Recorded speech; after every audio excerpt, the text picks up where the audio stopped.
Okay then, gamers.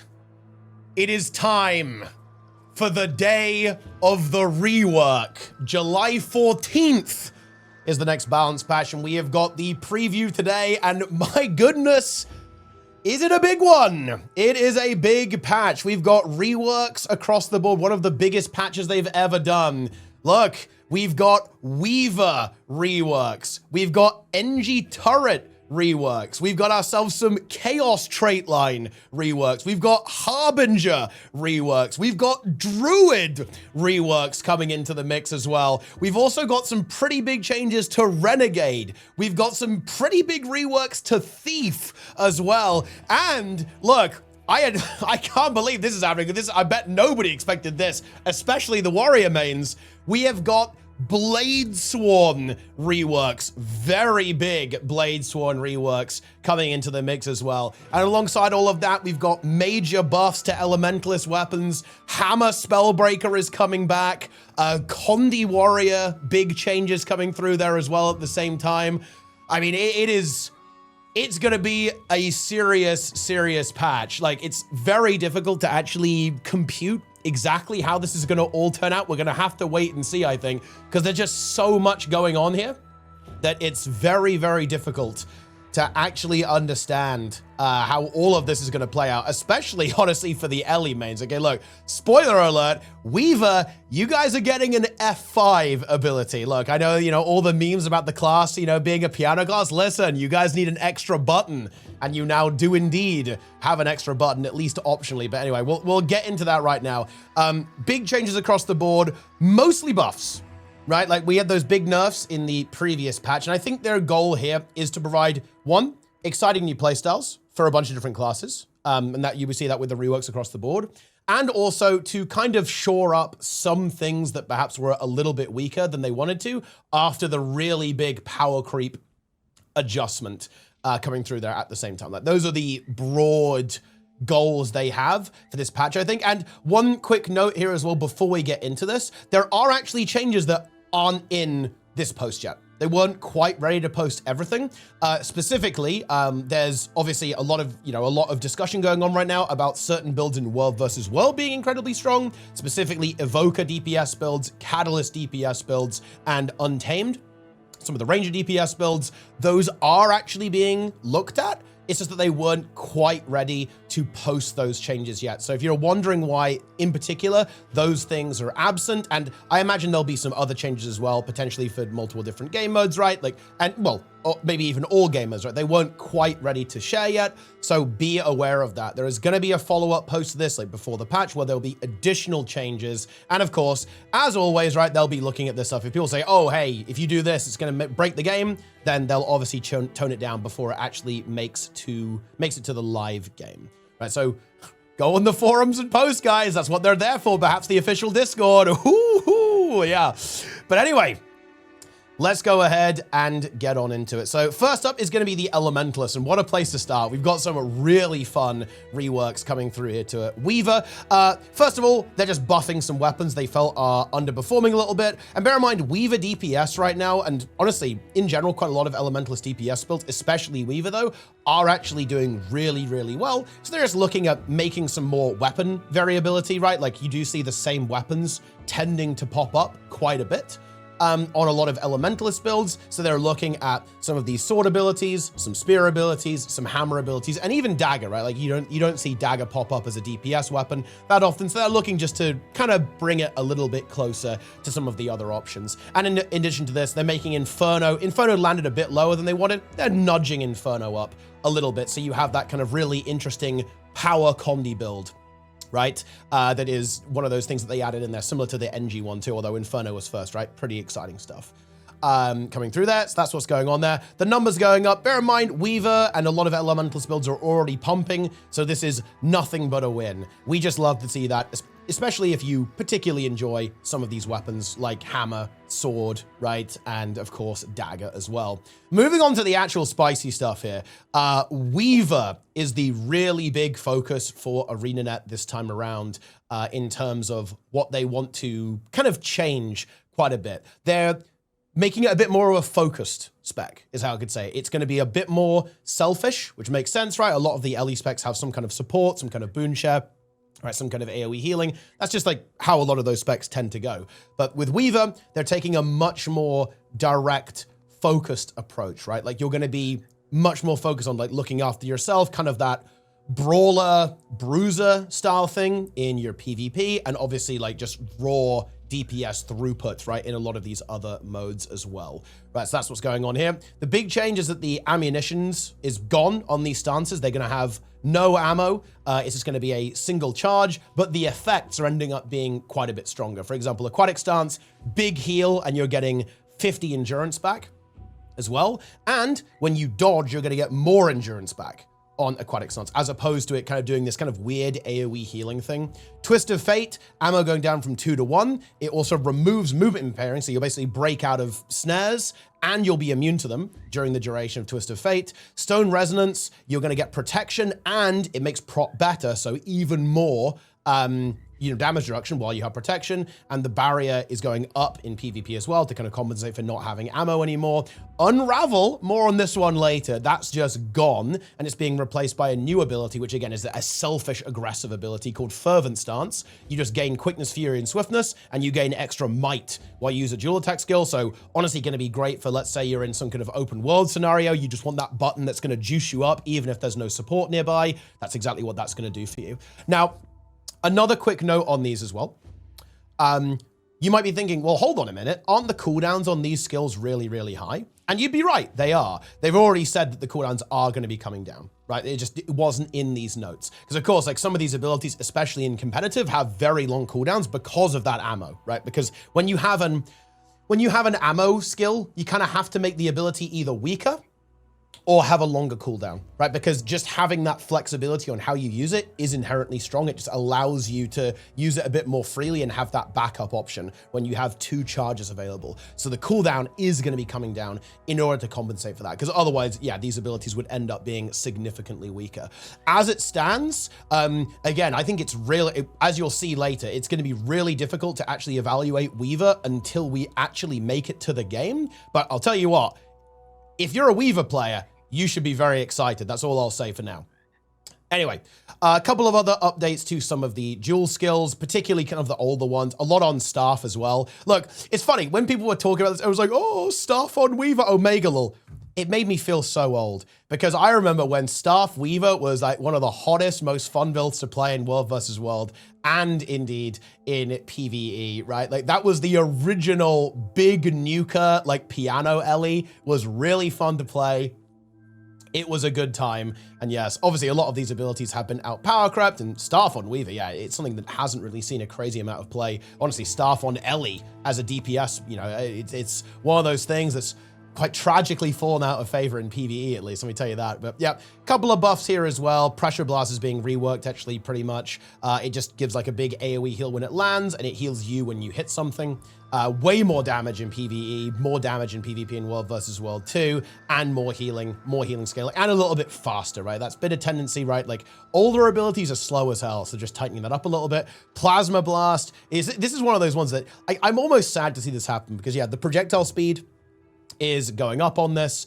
Not really a crazy surprise. It is a very slow projectile, but I kind of like that it was slow. It was a really big skill if you could actually land it. And of course, it gave you a lot of counterplay to dodge it. Lahar here as well is going to give you an instant immobilize, potentially super juicy in World versus World if Staff ends up being good on some kind of Weaver build, because of course, immobilize is very coveted in that game mode. If you can like lock down your opponent, that leaves them vulnerable to getting picked off. And Monsoon is now a knockback, and you get vulnerability and chill on this ability as well. Much more modern, much more powerful ability previously. A couple of others, and look, seriously, look at all these changes, guys. Weaver, we are just feeding, guys. You're feasting. And these ones I think are also pretty exciting. Like, and this might be a bit of a long shot. These are basically buffs to Fresh Air Ellie. These are the scepter changes. So Fiery Frost, longer evade, so you can make a bit more distance, and it gets rid of snares. So no immob, no chill, no cripple, really powerful. if you can get that off, of course. Glacial Drift is going to give you more projectile speed, and you get a daze as well, more control. Earth and Synergy, a really important combo piece in the Fresh Air arsenal. You get this really nice stun, then you smash them into pieces with a brutal Fresh Air burst. You get your lava beam going, or plasma beam rather, and all that kind of good stuff. Stone Tide is also going to cripple, so a bit more control there too. So those changes, super nice for Fresh Air. Now, look, I'll be honest with you here, like Fresh Air Ellie in PvP might be a little bit of a copium. To be honest, I feel like it is a very hostile meta to that type of build right now. You've just got these really robust, brutal builds. You've got your Condi conduits, right? You've got stuff like your Gale shots in the mix. You've got your amalgams, right? Like Reaper now coming into play as well. It's like, ooh, not super hospitable to that type of build, but it is a build that I think is quite exciting, and a bit more control, a bit more sustain, and some improvements to Weaver in general. Who knows? Anything is possible. And these ones are just, I think, just to kind of tune up the dagger combo, or the dagger dual abilities as well. Like Lightning Rod Ellie has not really been so much of a thing for quite a while now, but it used to be a really strong build. Will this bring it back again? I feel like you should never say never, because again, like some of the changes we're about to get to are so impactful that it really could do anything.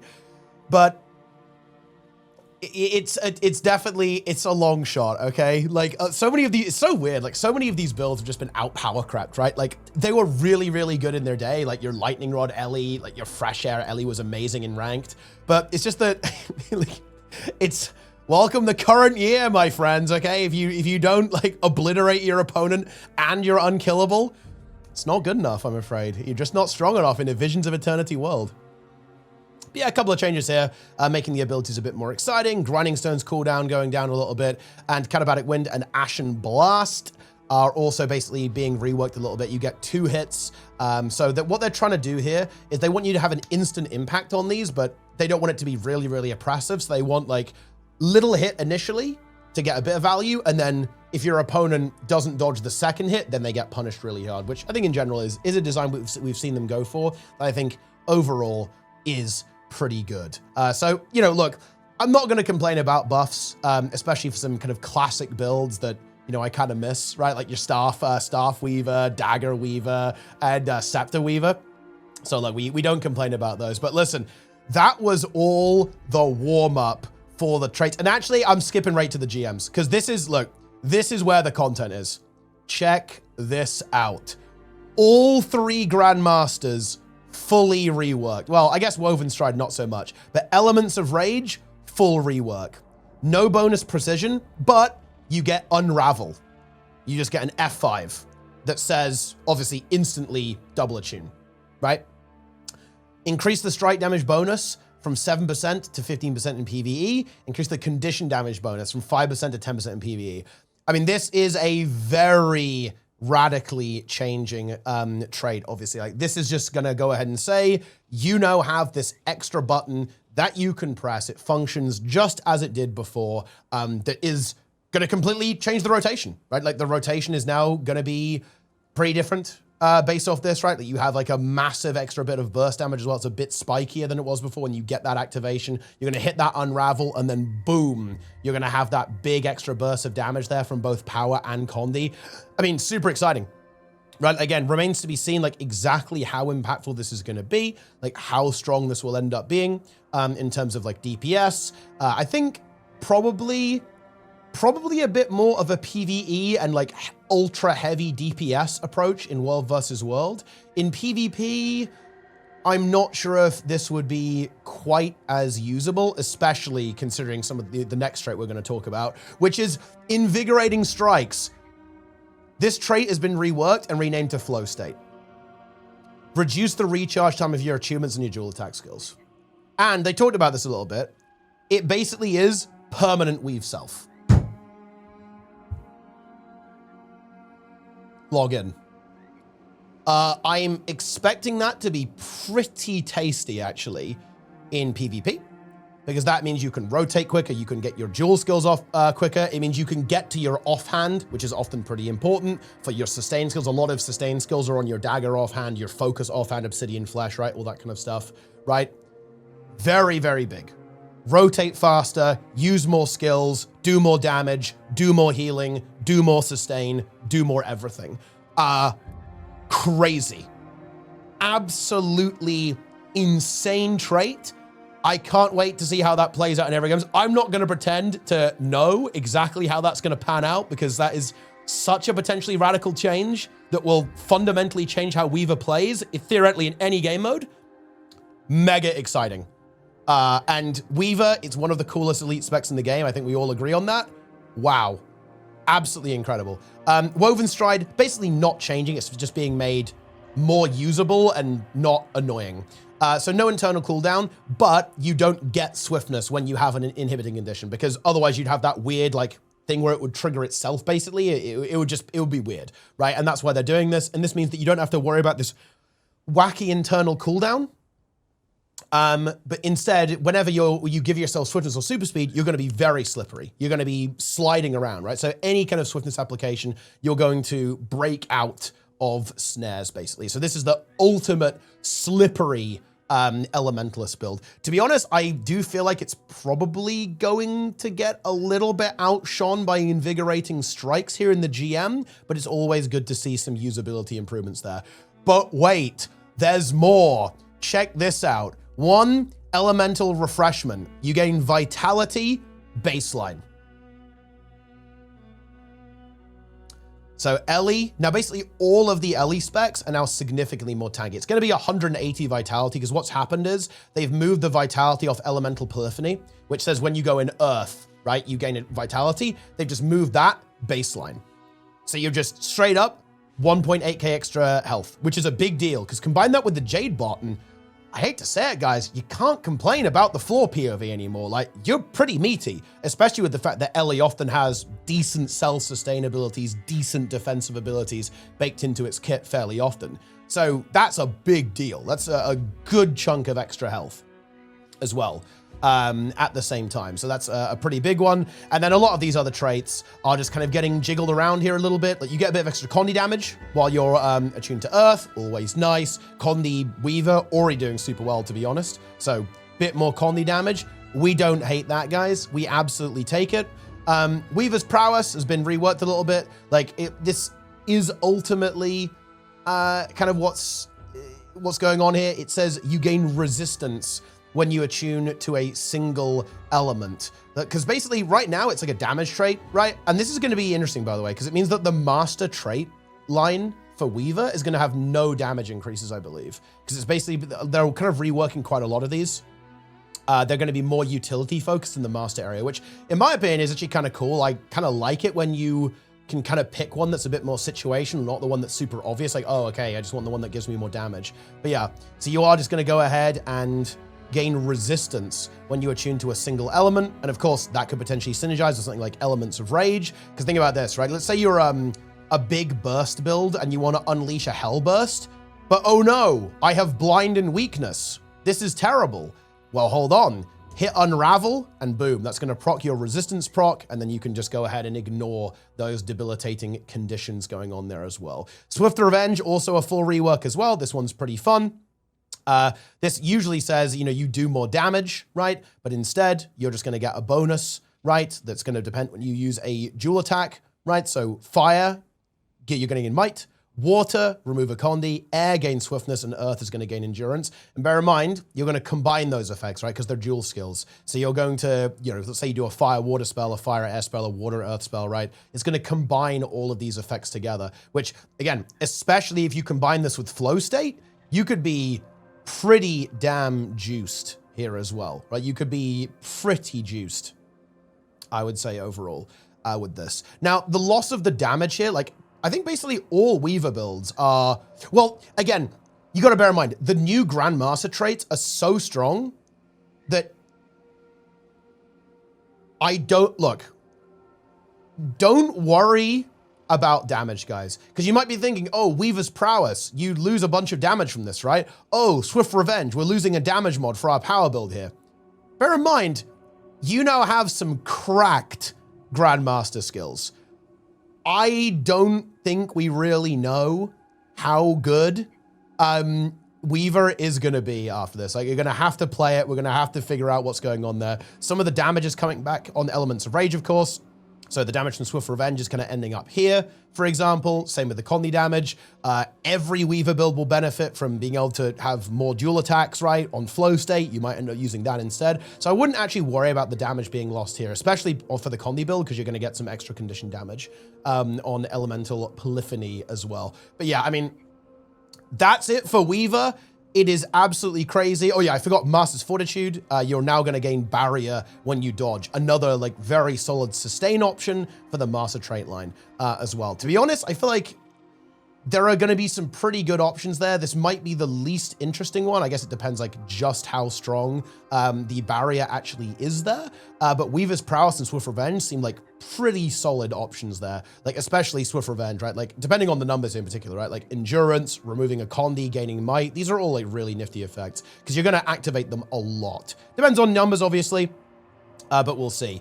Regardless, mega exciting for Elementalist players. I'm a bit disappointed to not see Tempest changes, especially because, spoiler alert, Druid is getting some mega changes across all game modes, and I'm a really big fan of support and DPS Tempest builds, so I'd love to have seen some changes there, because I do feel like Tempest support has fallen behind a little bit. But we take it. This was Weaver's time to shine, Weaver's time to have its special moment, and well, yeah, I tell you what, I cannot wait to actually see how this turns out. Very, very exciting. Crazy cool changes for Weaver. And Elementalists in general, I suppose. Next up is going to be Engineer. A little bit less exciting. I'm going to be real. I think this is one of the ones that doesn't really get a lot going on for NG. The big one is that turrets are getting a very small rework. Basically, instead of having to, you blow up your turrets, right? You're going to be able to overcharge them first, right? So when you drop a turret, it overcharges, right? And then you can manually choose to overcharge them again. That's basically like the big one here. Everything else, I talked for ages about Ellie. There's not really a lot going on here. I'll be completely honest with you guys. I'm afraid Engineer is getting the Consolation patch notes this time around. A couple of buffs, right? Healing Mist, this is potentially a big deal for any build that uses Elixir Gun, kind of a more bruisery build, bruisery, bunkery, hollow build. Not specifically hollow, but Engineer in general. Sorry guys, I'm a little bit under the weather. My head's a little bit, got a bit of a cold, guys, I want to tell you. So Stun Break on your Tool Belt skill goes to 20 seconds. That is significant for any build that ends up using that. Mace getting a couple of buffs, because like who the hell plays Mace in PvP in World vs. World? Basically nobody. Same thing with Tool Belt, or Toolkit rather. They tried to make Toolkit quite a bit better. They're now trying to make it better even more. Like Prybar, this ability is just going to get better and better until it one-shots you. The cooldown is going down to 12 seconds in competitive. And of course, the Toolkit Tool Belt spell as well. Throw Wrench, cooldown going down a little bit as well. Cleansing Synergy, going to give a bit of regeneration as well when you use a heal skill. I mean, okay, so it's going to cleanse one Condi and give regen. Okay then, I guess. It kind of makes a little bit of sense because there's some regeneration synergy, of course, right? In the Invention straight line, right? So that's not entirely, it kind of makes sense, right? Just have that regen on there so you have that like baked in synergy. Same thing with Reconstructor Enclosure, just a little bit more protection duration. Love to see that. Like, proc can be a bit weird on some NG builds, so I think, increasing that, helping that out a bit is always good, I would say. Auto Defense Bomb Dispenser's been reworked. Okay, I feel like they reworked it previously, kind of, but now they're reworking it again. Weaken enemies when you immobilize or disable them. That type of trait you have to keep a little bit of an eye on, actually, because that is typically strong. I would say, right? Like when you, some kind of effect that when you immobilize, you apply weakness or something like that. That's like a good effect generally. So maybe that's hype. I don't know. I'm not super excited. Like I just came off the Weaver patch notes, guys. Like this is not cutting it for me. Mecha Legs is honestly probably one of the bigger changes that's getting its movement speed back. Because of course this used to give this basically used to say you gain movement speed and you have reduced duration of movement impairing effects. Then they changed it to whenever you dodge, you gain resistance. Now it's resistance and baseline movement speed, which is big, I think, because like having baseline increased movement speed is very strong, especially in competitive. So that's going to be a much more attractive option, I think, to pick up on any NG build that's going to have access to mecha legs. And Bunker Down now gives regen as well. The mines will inflict vulnerability. I mean, yeah, okay. Wow. You know, like NG, you guys are getting left out a little bit here. I don't think this is really gonna change that much. I can't think of anything that is going to be very notably adjusted by these changes in a significant way that's gonna blow your mind. Now, to be fair, NG, not in a bad spot, let's be honest here. Overall, it's strong in PvP. It has its place in World versus World, and it's good in PvE. So, I mean, not a lot to complain about, to be fair. Would have been nice to see some holo buffs, though, am I right, guys? Let's go! But yeah, in general, like, you know, you're not unhappy if you're an NG main. To be honest, guys, like, you know, we're not unhappy about it. NG is doing okay. Next up is Guardian, and another one that's not super crazy, to be honest. We're having a little bit of a relaxation after that crazy start with Weaver. Just some kind of buffs across the board. Like, this one is actually pretty big, especially, well, honestly, especially in every game mode. But I think in PvE, you're going to love this, let me tell you that. Swiftness symbol, that's staff 3, is going to give super speed on its first pulse. Whew! That is a good one. Super good. Obviously, in every game mode where you'd use this, like super speed is incredibly strong. Previously, you'd have to have Feel My Wrath to have a kind of good super speed application. Now you're going to have Symbol of Swiftness and you're going to have Feel My Wrath. Really good. I love Heal Luminary. This is amazing for Heal Luminary. Heal Firebrand is going to love that. Support guards in PvP are going to love that as well because that gives them more kiting potential so you can survive better. You can empower your allies better. Yeah, mega good. I mean, it's going to be really strong. Even if it's only a couple of seconds, like 2 seconds, 3 seconds, still incredibly strong. Big buff. The cooldown is going up a bit in PvP and World versus World, but that is a worthy trade-off, let me tell you that. Because super speed is not just about going fast. 1, it makes you go faster than swiftness in combat. 2, it also kind of makes you ignore slows, which is another really big thing, especially in competitive, but in PvE as well. Symbol of Vengeance, Axe, kind of a weapon that's fallen off a little bit. It's getting its days back. I don't think that's going to be enough for it to see play, to be completely honest. More of a utility weapon if you need the pull, which can be good. But yeah, tough to fit in, especially because there's a lot of good options, right? For Guardian weapons, to be honest. So like, it's hard to get in there. Like Spear is super good. Obviously Staff is super good. Hell, even Hammer is pretty good. Like Mace main hand is good. There's a lot of strong options for Guardian weapons. It's hard to fit the axe in. Then some longbow changes here as well, just in general, more damage on the symbol in PvP and in PvP as well, which is completely fine. You know, if you stand in a symbol, you probably should die. And Hunter's Ward, the ring duration is going down in PvP only. Cooldown is going from 40 to 30 seconds in PvP only. I actually feel like this makes the ability better overall, because the number of times you need the full 5 seconds in PvP is actually pretty low. Like, you're looking, and this ability hits hard, by the way. Like, Hunter's Ward does big damage. Like, that's something people forget about it. It does chain you in PvP, but if it connects, it actually pumps.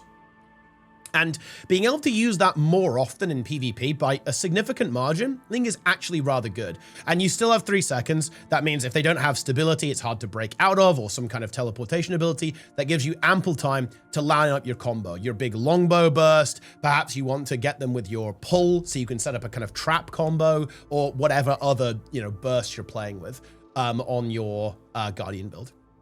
So I think some buffs to that, and you can kind of see that theme persisting. Some pretty significant buffs to Dragon Hunter coming through in PvP, particularly to sustain. So significantly more healing on your Wings of Resolve, more healing on the heal trap as well, coming through that. So some good sustain, and Hunter's Determination and Hunter's Fortification also getting buffed here as well. So Hunter's Determination basically says your elite skill is a stun break now, and Hunter's Fortification says you heal and you remove a condi whenever you block. That's now going to be whenever you evade as well, which is going to be a significant improvement because obviously you evade quite a bit. you know, when you play PvP. So big sustain improvements there across the board. And they're trying to push you to use the Dragon Elite skill. Personally, I'm struggling with it. Like, renewed focus is so good on DH and PvP. Just that immunity to give you that soft reset and maybe allow your allies to peel you out or just, you know, run through like a field of fire. And then you get another block, another leap, potential another pull. It's so hard to compete with that. And Guardians, just Guardian in general is so vulnerable without renewed focus. I feel like it's very expensive to not take renewed focus. Like, especially on a build that can be relatively squishy sometimes if you're playing a more aggressive Dragon Hunter build. I think it's going to be tough. Like, I almost feel like you'd be more likely to play it on some kind of like wacky bunker build, right? It's just like perma evading, perma dodging, right? Like, and is really hard to nail down. And then you can use the dragons more to kind of run away and like kite people out when you get ganked or something. But yeah, like, it's interesting. Like, DH is just so good with renewed focus because the virtues are so strong. Trap changes as well. Procession of Blades. They're basically trying to make it, what they're trying to do with DH here, by the way, is make it a little bit less punishing to play against. So the Spinny Spin trap, quite a bit less damage, and Test of Faith, you take way less damage when you walk through it. But if you get pushed through it, you take way more damage. The modifier's going up to 200%. Now, these numbers work out the same, by the way. So this is actually a nerf to this ability, like a significant nerf, actually, overall, because the 200% mod, they talk about this on the stream. If you crunch the numbers here, right? 1.88 times 1.33 is about the same as 0.833 times 2, right? Or times 3, rather, sorry. So the actual knock-through damage is about the same, but it makes it a lot more combo-oriented. I'd almost say I think that they're trying to be a bit cautious here, basically, because they don't want it to just flat-out one-shot people, but I feel like because it is losing some of its baseline damage, you could argue that it should be even more rewarding to line it up in this way, because now it's very much be the combo piece, right? Like, the combo piece is now a huge part of how this ability works, and you aren't going to get a huge amount of value out of it unless you are correctly executing your combo. So you're going to knock an enemy through, you're going to pull them back in, right, with your Dragon Hunter F1. That's how this ability now works overall, which, to be honest, is probably better design overall, because that was clearly the intended way this ability was always supposed to work, and I quite like actually leaning into that. To be honest, like into leaning into that really combo-oriented playstyle. So I think it could even be rewarded a bit more, because again, right now it's the same as it was, but now does way less damage if you just walk through it. But yeah, that's it for the Dragon Hunter changes. And then Power Willbender. The Willbender Flames do more damage. I don't think the Willbender Flames do that much damage, so I'm not sure if that's really going to make the Power Willbender dream exactly real. And there's a bit more bleeding on Unrelenting Criticism because it doesn't have the days anymore, so it just does more damage. Kind of a formality buff. Again, I'm not sure if you're going to be playing this trait, to be honest. Like, I think, well, it's funny enough, especially because the days was like the best part of this trait, and now that that's gone, well, now you're definitely not playing this trait, I feel like, to be honest. Like, unless, of course, you want the bleeding. Maybe in PvE, but again, Axe has kind of been outcompeted by Pistol, right, in PvE, so it's like, okay. But yeah, that's it for Guardian. Nothing super crazy. Time to ramp things up again a little bit by talking about Mesmer. So first of all, a bunch of cooldowns are coming down on weapons. That's because the traits are getting deleted. So in other words, they've said they wanted to do this for a while, right? They don't like the use weapon, 20% cooldown reduction, right? Basically, staff trait is gone. Staff cooldowns are being adjusted accordingly. That cooldown reduction is now baseline into your staff skills. So happy days. Also a similar deal with Pistol.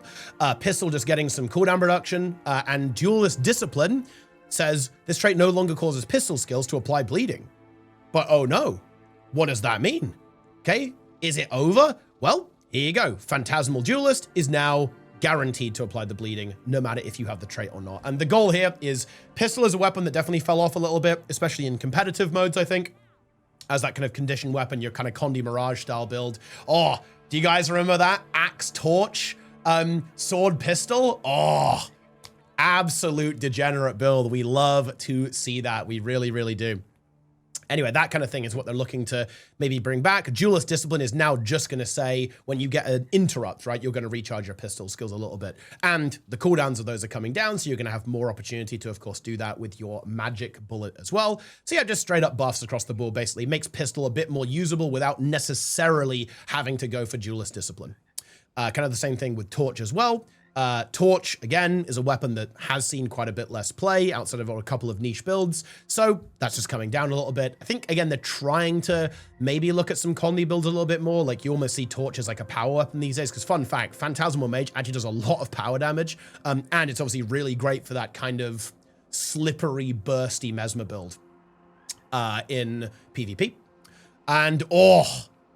look at this. Couple of quality of life changes here. Blade Call. This one is super annoying. This is actually a big fix. This skill now attempts to face the target when used. So, you know how when you use an ability like this, they do this with Necro Torch 5 as well, spoiler. But this is Dagger 2, right? On Mesmer. Mesmer Dagger. And I almost said Vert, because I was like, wait. That's a Virtuoso weapon. But it's not because of weapon specialization or whatever. But anyway, in other words, instead of canceling itself and interrupting itself, it will now turn you, right? So you'll face over there as well. So that's pretty nice. Signet of Domination. This one's more of an interesting one. This is kind of aimed at the Condi builds. It's to make it so you don't feel really bad when you press this and you lose your condition damage. It might actually make the CC maybe a little bit more awkward on the support builds, because you'd also take Signet of Domination on support builds for extra CC. But you get a 25-second cooldown. The stun duration is going down from 3 seconds to 2 seconds, and it removes boons. So super nice utility, actually, for PvE. Because again, if you want boon removal, you can just slot that in, boom, remove that every 25 seconds. Decent little CC every 25 seconds as well. And if you're playing, let's say, a Condi Mesmer build, you now have better utility because you don't get punished as hard for using the active component, right? Because you know, you guys know this, right? When you have a Mesmer build, it's pretty common that you've got your Signet of Domination, your Signet of Midnight, a lot of Signets on your bar, and they just sit there. You just want the passive. You want the extra expertise. You want the extra Condi damage. This means the active is a lot more attractive to use. And in other words, it gives a bit more utility, right, to some of these Mesmer builds, as opposed to just being like a raw do-nothing DPS. Veil. Reduce the cooldown from 72 seconds to 30 seconds in PvP only. I mean, yeah, like, I don't think you're using this in PvP, to be honest. But look, you know, 72 seconds was definitely not justified. I will I will tell you that. That's for sure. Vicious Expression, just a little bit of a, I guess, kind of like a quality of life thing.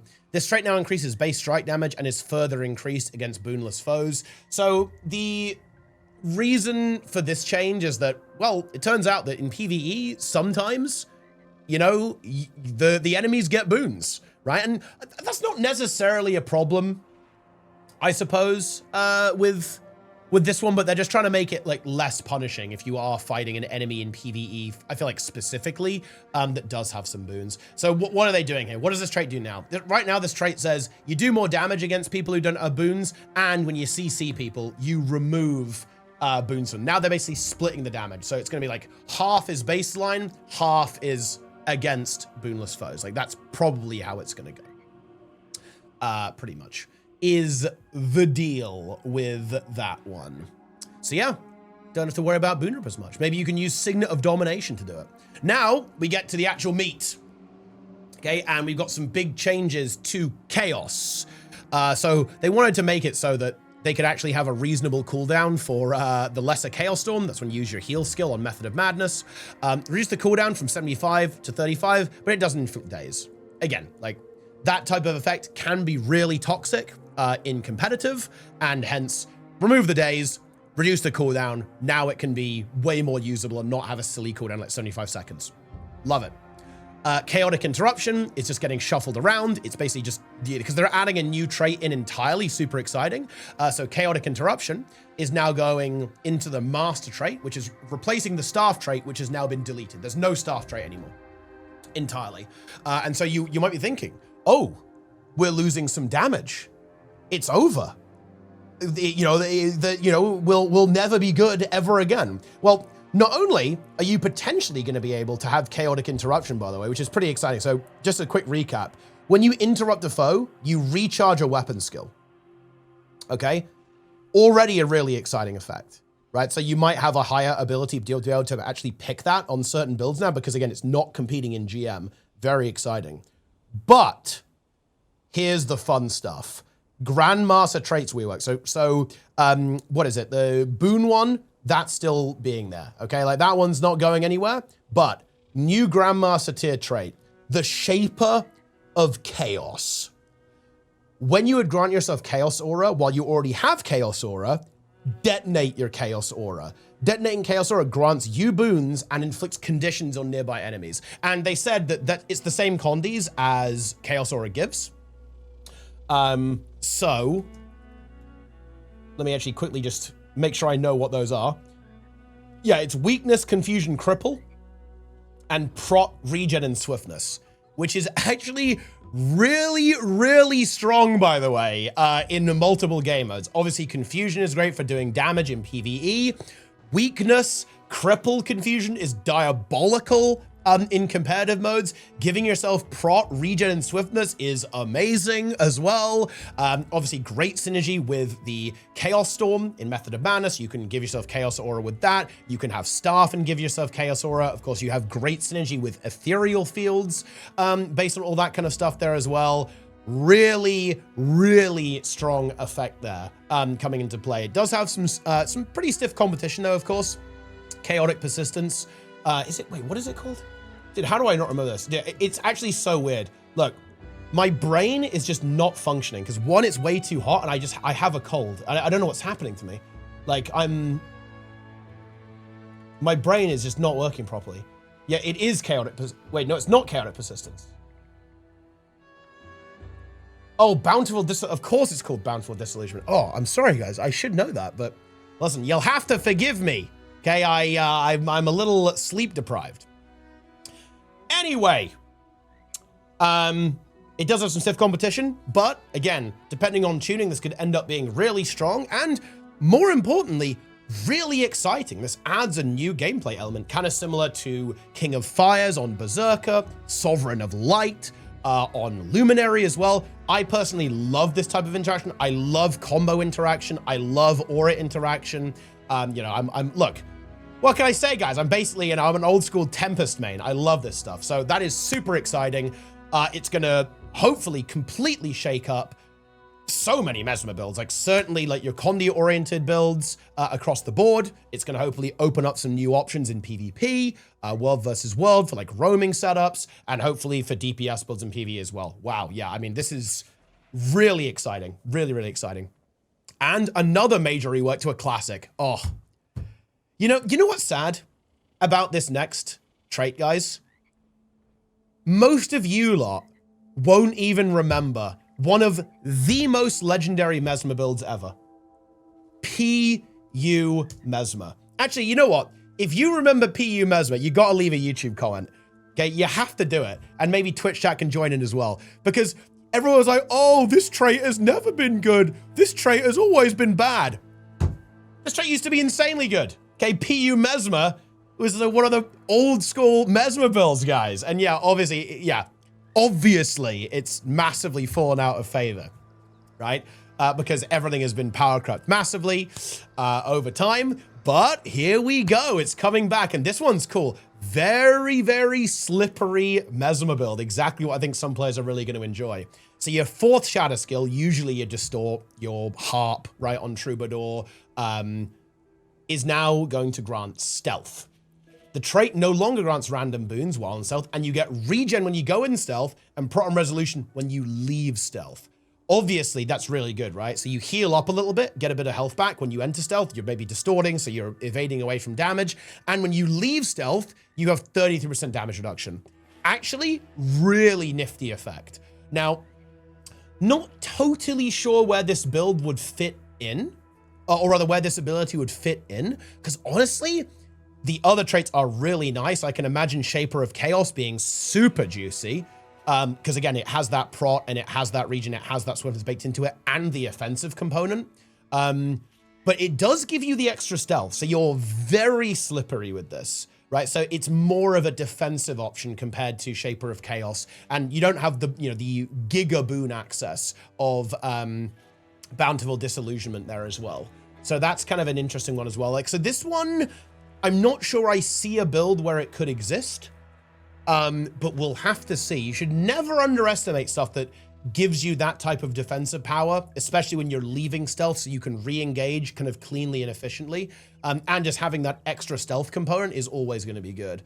So not sure about that one, but we'll see. And I do have some bad news, guys. I have some very bad news.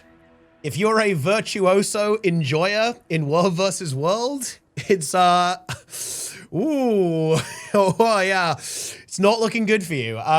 So basically, especially in World vs. World, Virtuoso was very reliant on this unblockable component from Psychic Riposte. You dodge, and you get an unblockable Blade Song, right? And obviously, you kind of need that in World vs. World, you know, right? You World vs. World, a lot of projectile block, a lot of projectile reflect, all that kind of stuff. And well, Virtuoso is all projectiles. So the unblockable was absolutely indispensable.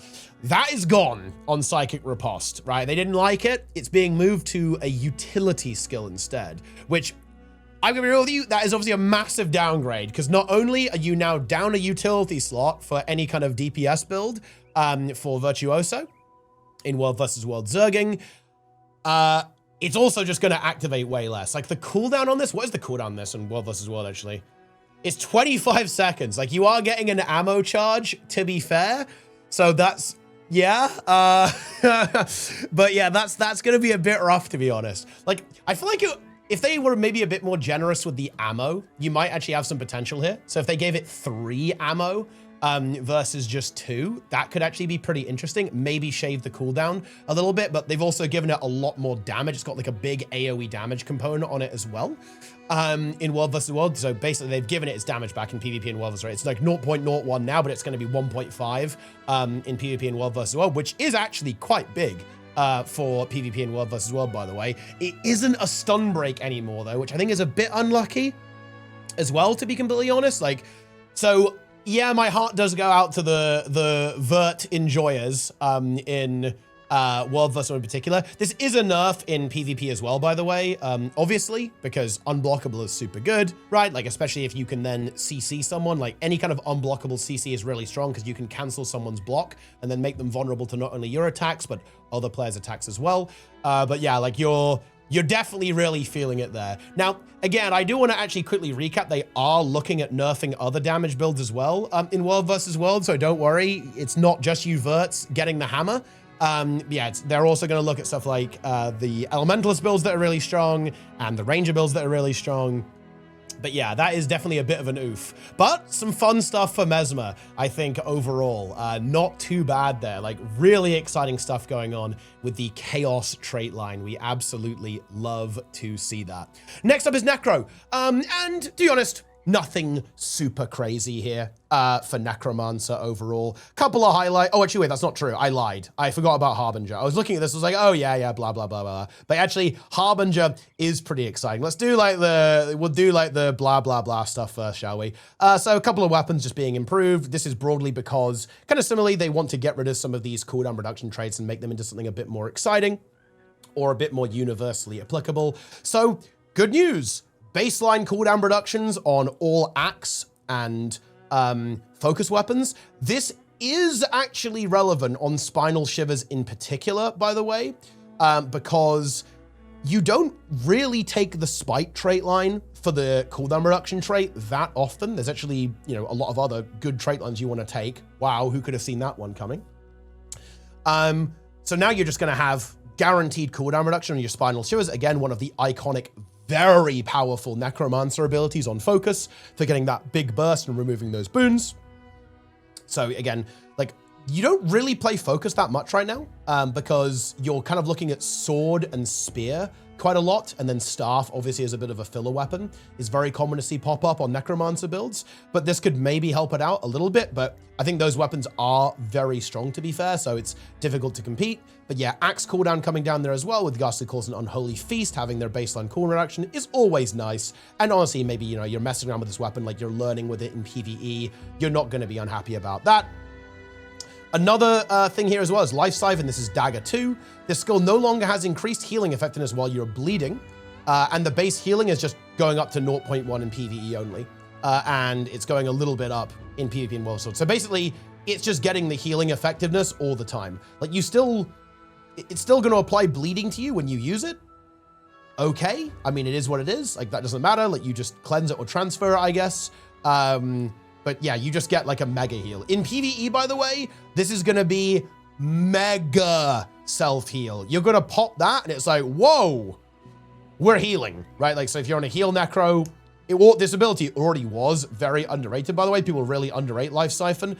But yeah, if you're going to heal yourself a lot with this, because I think it was 20% healing effectiveness. It's going to be better than the base modifier, the extra modifier would have been right previously, right? Because this is almost like a 50% increase compared to what it was. You had like 0.7, it's increasing by 0.3, so yeah, slightly under like 50% more versus the 20% mod that you got for the increased healing. So yeah, you're gonna get like a mega self-heal. Heal Necro, already one of the healers that survives the best. It has that built-in damage reduction because of Scourge, and obviously really good self-healing as well. So you're gonna be even more durable now if you have that Dagger main hand, which is, I guess that's nice.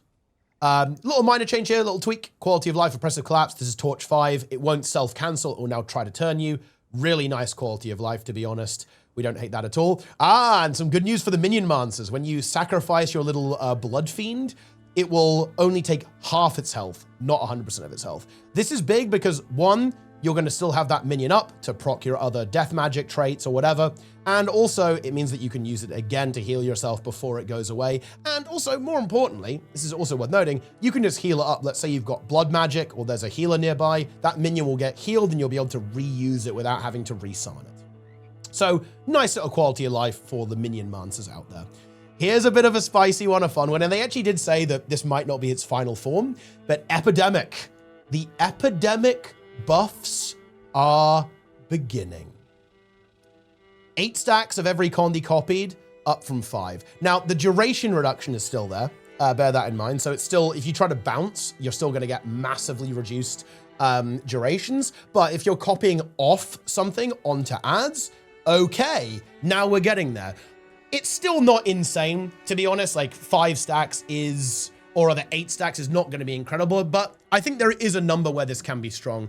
I think this won't be the last buff we see to this. I think we'll probably see it go to 10, maybe even go to like 12 after this, because look, there's so much cleave out there right now. Like in a universe where you've got stuff like the Evoker builds, like Willbender, right? Like Reaper exists, right? Like all the massive damage. I think it's kind of okay for Epidemic to be relatively strong. But, you know, it doesn't have to be as good as those things, obviously, but it's going in the right direction. It's a really fun skill. I think, you know, many of us have missed using it there. And yeah, obviously it was really, really broken back in the day when it was copying 25 stacks of every Condi. But again, they said this on the stream, there's a lot of numbers in between 5 and 25, so I'm definitely interested to see this. I definitely want to try it out as well, because Epi's not bad now, by the way. It's not bad. Like, Scourge still has really potent AoE. Like, if you have a bunch of Necros epidemicing, like, those ads are going to melt, believe me.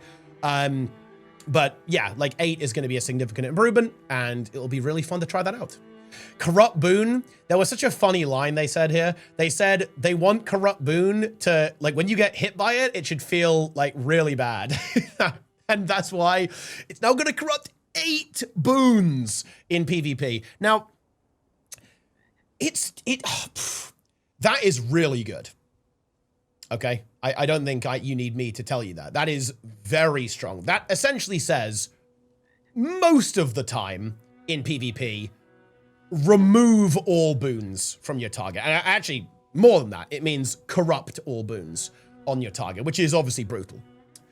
You're going to completely shut down someone who's maybe very aggressive and is pushing into a team fight. Like, you target their big damage dealer, remove all of their boons, corrupt them even, and just do crazy damage. You can corrupt their stability. Because bear in mind, this means you'll almost always get their stab. With 5, you know, maybe if you've got 7 boons, you're not always going to corrupt your stab. 8 boons, yeah, like, you're almost certainly going to get their stability, right? Which is then going to corrupt directly into fear. That's brutal. Necro skills, though, like, I'm trying to think what build you could squeeze this into. It's hard to, because Necro utility skills are typically, in PvP, you're going to want to be very defensive. You know, Spectral Armor, Spectral Walk, what is it? The block weapon on Ritualist, right? Weapon of warding, right? Weapon of blocking, okay? I can't remember exactly what it's called, but the one that does the block, utility skill. I think weapon of warding might be the heal skill, not sure. But basically, it's hard to fit this in into some kind of build. I think you could maybe get away with it in some kind of Condi Reaper build in PvP, which is actually not bad right now. Power Reaper's kind of owning right now in PvP, by the way. But if there was a Condi Reaper build, because then you can play Rabid Amulet, right? You've got some inherent tankiness. You're maybe not as worried about being super defensive with your utility skills. I could imagine that getting into the mix. Maybe on something on Harbinger as well. So, you know, you're fighting against, you know, you're 1v1ing against someone who's got a lot of boons. You just bam, corrupt boon them, then obliterate them. That's also a possibility, I think, but I think I'd look towards the Condi Reaper because, again, it just has that ability to be quite tanky on its own, so it's less reliant on its utility skills to survive, and you can spec into a bit more aggression and a little bit more just focus. Like, we're like, that guy, we hate that guy. You know? That guy sucks. Boom, corrupt. But again, like I said, Necro skills are competitive. It's hard to fit this in. So even if it is really strong, the cooldown of it, I'll just quickly check that. It's relatively short, I think. Yeah, only 30 seconds. Might be a little bit on the long side, to be honest. Maybe it would need to come down to more like 25 to be really, really competitive, but it's definitely not bad. Okay. Next up, and we saw this previously, cooldown reduction is just being baseline now on axe and focus skills. And now, the trait increases base strike damage and is further increased against boonless fights. Kind of the same thing as the Vicious Expression one, right? Like, very similar to that. It's probably the same number overall, but like half of it just baseline, half of it against boonless foes. So nothing super crazy. And then a couple of death magic. Couple of death magic memes coming into the mix here. Dark Defiance and Dark Defense. Well, Dark Defiance is being changed into Dark Defense. So what this does is you gain protection and carapace when you use a healing skill, and protection reduces incoming condition damage. So as opposed to when you get CC'd, right, you get protection. I mean, it's probably better, to be honest, if I'm going to be real with you, right? Like, you use your heal skill, you get some protection, you get some carapace stacks, it's going to buff up your toughness, and your prot in general just reduces damage you take from conditions as well. Corruptor's Fervor is also being changed. You don't get prot anymore, but it gives you damage reduction that, of course, stacks with protection while above the carapace threshold. This is actually rather interesting, in my opinion, because getting prot is not that hard, especially with blood magic, right? Because in blood magic, you can use transfusion, and you can give yourself a bit of prot. This... Don't quote me on this, because listen, I'm a little bit delusional right now. But I'm just wondering if there's going to be some kind of diabolical fiend bunker necro build that somehow emerges out of this. Because I'm thinking high prot uptime, you take less damage from condis, big shroud generation, big self-healing, big carapace stacks, right? Like, you know, all that kind of good stuff. And then damage reduction that stacks with prot. I'm just saying, that is a little bit interesting. We'll have to see the numbers, obviously, in PvP. right? And World versus World, but yeah, some kind of crazy core Necro build, like the old school Minionmancer build. I think you could get a really tanky Reaper build as well. Reaper is very tanky right now, actually. Like stuff like Blood Bank is super strong. And just the amount of self-healing that you have is really, really high. Obviously, Ritualist is very durable as well. Like there's a lot that could potentially go on here. Like hell, even Harbinger, right, can be very durable actually. Like, well, not so much anymore. That build's kind of fallen off, but like there's a lot of Necro builds that could get very, very spicy. But yeah, depending on the numbers, you might have some very tanky Necro builds that pop up because of that. In other news, Reaper gets buffed a bit. Easy. I didn't expect that, but yeah. Reaper already good right now, by the way, and now gets another 3% damage mod. I don't know what to tell you. Easy clap. Scourge, basically playability adjustment here. So Scourge is Shade cooldown is going up to 15 seconds, but it lasts 15 seconds. Basically, you're going to press it less. This is actually, in terms of raw performance, it might actually, to be fair, because this is going to make it easier to play, I think you'll probably see better throughput with this. I think technically speaking, it is a nerf because less barrier output on Heal Scourge from the Grandmaster trait, less Alacrity application. They might buff up the duration to compensate, to be fair, on the GM trait. And less Torment application from the little Shade ability, which is going to proc your DPS Grandmaster, Demonic Lawless, so less burning. So theoretically, teeny tiny throughput nerf, right, on this, but they may compensate. So be aware of that, because this is, again, they don't want to make Scourge worse, I think. Quite the opposite. I think they actually want to make it better in the hands of players who aren't, like, you know, completely locked into the rotation, just a little bit less frustrating to play, a little bit easier to play. Because, you know, people meme about Scourge, but Scourge is actually a very fast-paced rotation. You have a lot of weapon skills that you rotate through quickly. You're basically weapon swapping off cooldown, and you have 5 profession skills, like F1 through to F5, that you use very, very rapidly, right? You have a lot of off cooldown, or like off instant cast abilities, so you're using those constantly. You're positioning your Shade, you're maintaining your you know, Shade buff, obviously. You've got your utility skills like the, you know, the Condi transfer, all that kind of stuff. There's actually a lot going on. Like, Scourge is actually one of the builds that does require some finesse to play, like, unironically. You know, no meme. It's a build that, look, people always say Scourge is easy and then they do horrible damage on it. That's all I'm saying. So yeah, it makes the playability a bit easier. Don't hate that, but again, might need a couple of tweaks to the Alacrity. And yeah, look, where are my Heal Scourge buffs? Okay, like Heal Scourge is my poor beloved Heal Scourge, guys, has fallen by the wayside of power creep. Okay, make Heal Necro great again. I want to tell you. And now we get to the main event, the nuke.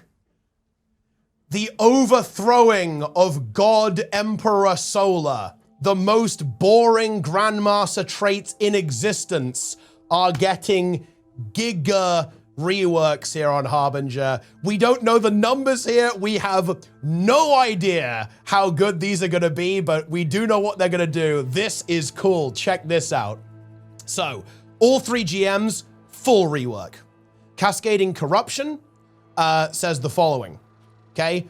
This trait has been reworked. Gain stacks of Cascading Corruption when you consume Blight. So basically when you spend your Blight, you are going to gain stacks. Once you get to the stack threshold, you explode and increase your damage for a duration. Cool. So you build up your Blight, you spend your Blight using your Shroud skills, right? Using your elixirs perhaps. And you're going to get a big burst of damage. I really like this type of rotation, by the way. It's combo oriented. You build up your Blight.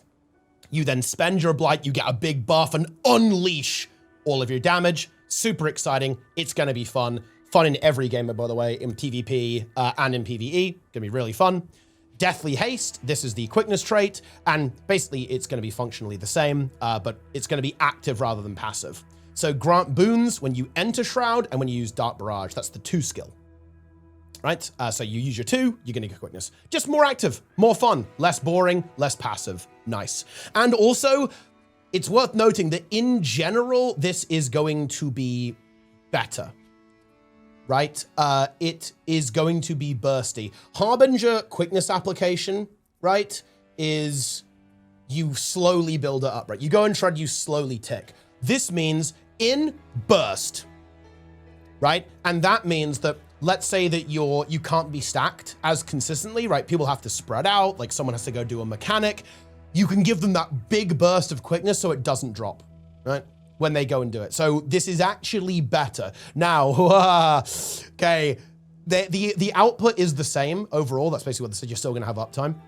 But here's the important thing. Notice how it says grant boons. That's because a build, look, many PvE players will find this surprising, but heal Harbinger or support Harbinger, really good in World versus World because it gives extremely good quickness uptime. It's not going to give quickness in World versus World. Boom. Yeah, that is a colossal nerf that I'm pretty sure that's a dead build. Maybe there's some universe where just the fact that you can give the elite elixir for a massive burst is good.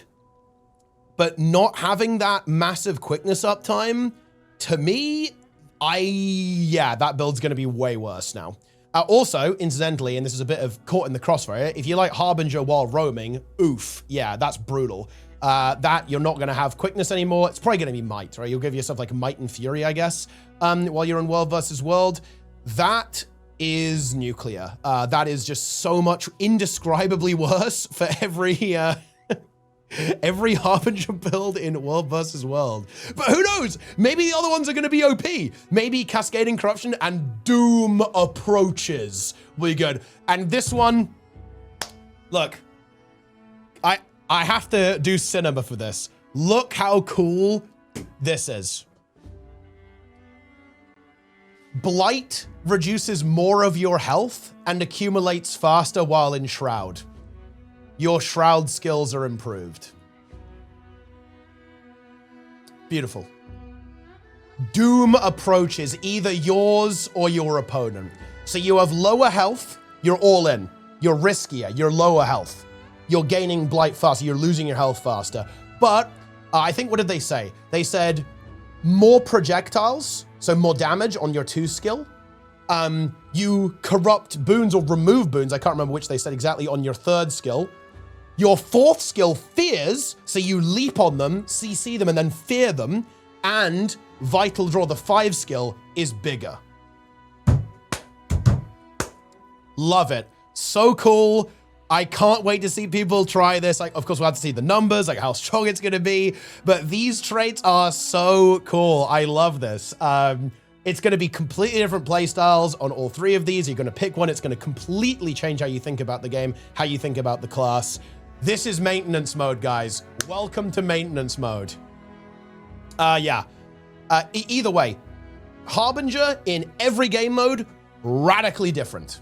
Super exciting. One more change as well, Elixir of Risk. This is like the Might and Fury one, I think. Yeah, Might and Fury, and it's now going to do more damage. So... okay, and I think the end game here, I think, is to make quickness hard better, right? Because cooldown goes down, so more Might and Fury uptime, happy days. That's kind of the bread and butter of your QDPS these days, and it's going to do way more damage and do Condy damage. So if you're playing power quickness or Condy quickness, more throughput, more boon output. Because again, it's, let's be honest, it's kind of expected, right, that if you're a QDPS, you're going to give Might and Fury. Most of them do, right? Harbinger actually does a little bit less so than, I think, some of the other ones. It's mostly quickness and fury with a couple of, like, you know, a little bit of boon uptime in there sometimes on, like, some of the other kind of helper boons. So, yep, this is obviously really good. Maybe they can play with the duration as well to see, but yeah, 20-second duration, or cooldown rather, and way more damage, and also does damage on Condy builds, is looking good. And yeah, that's it for Necro. Some pretty good stuff in there, I think. Oh.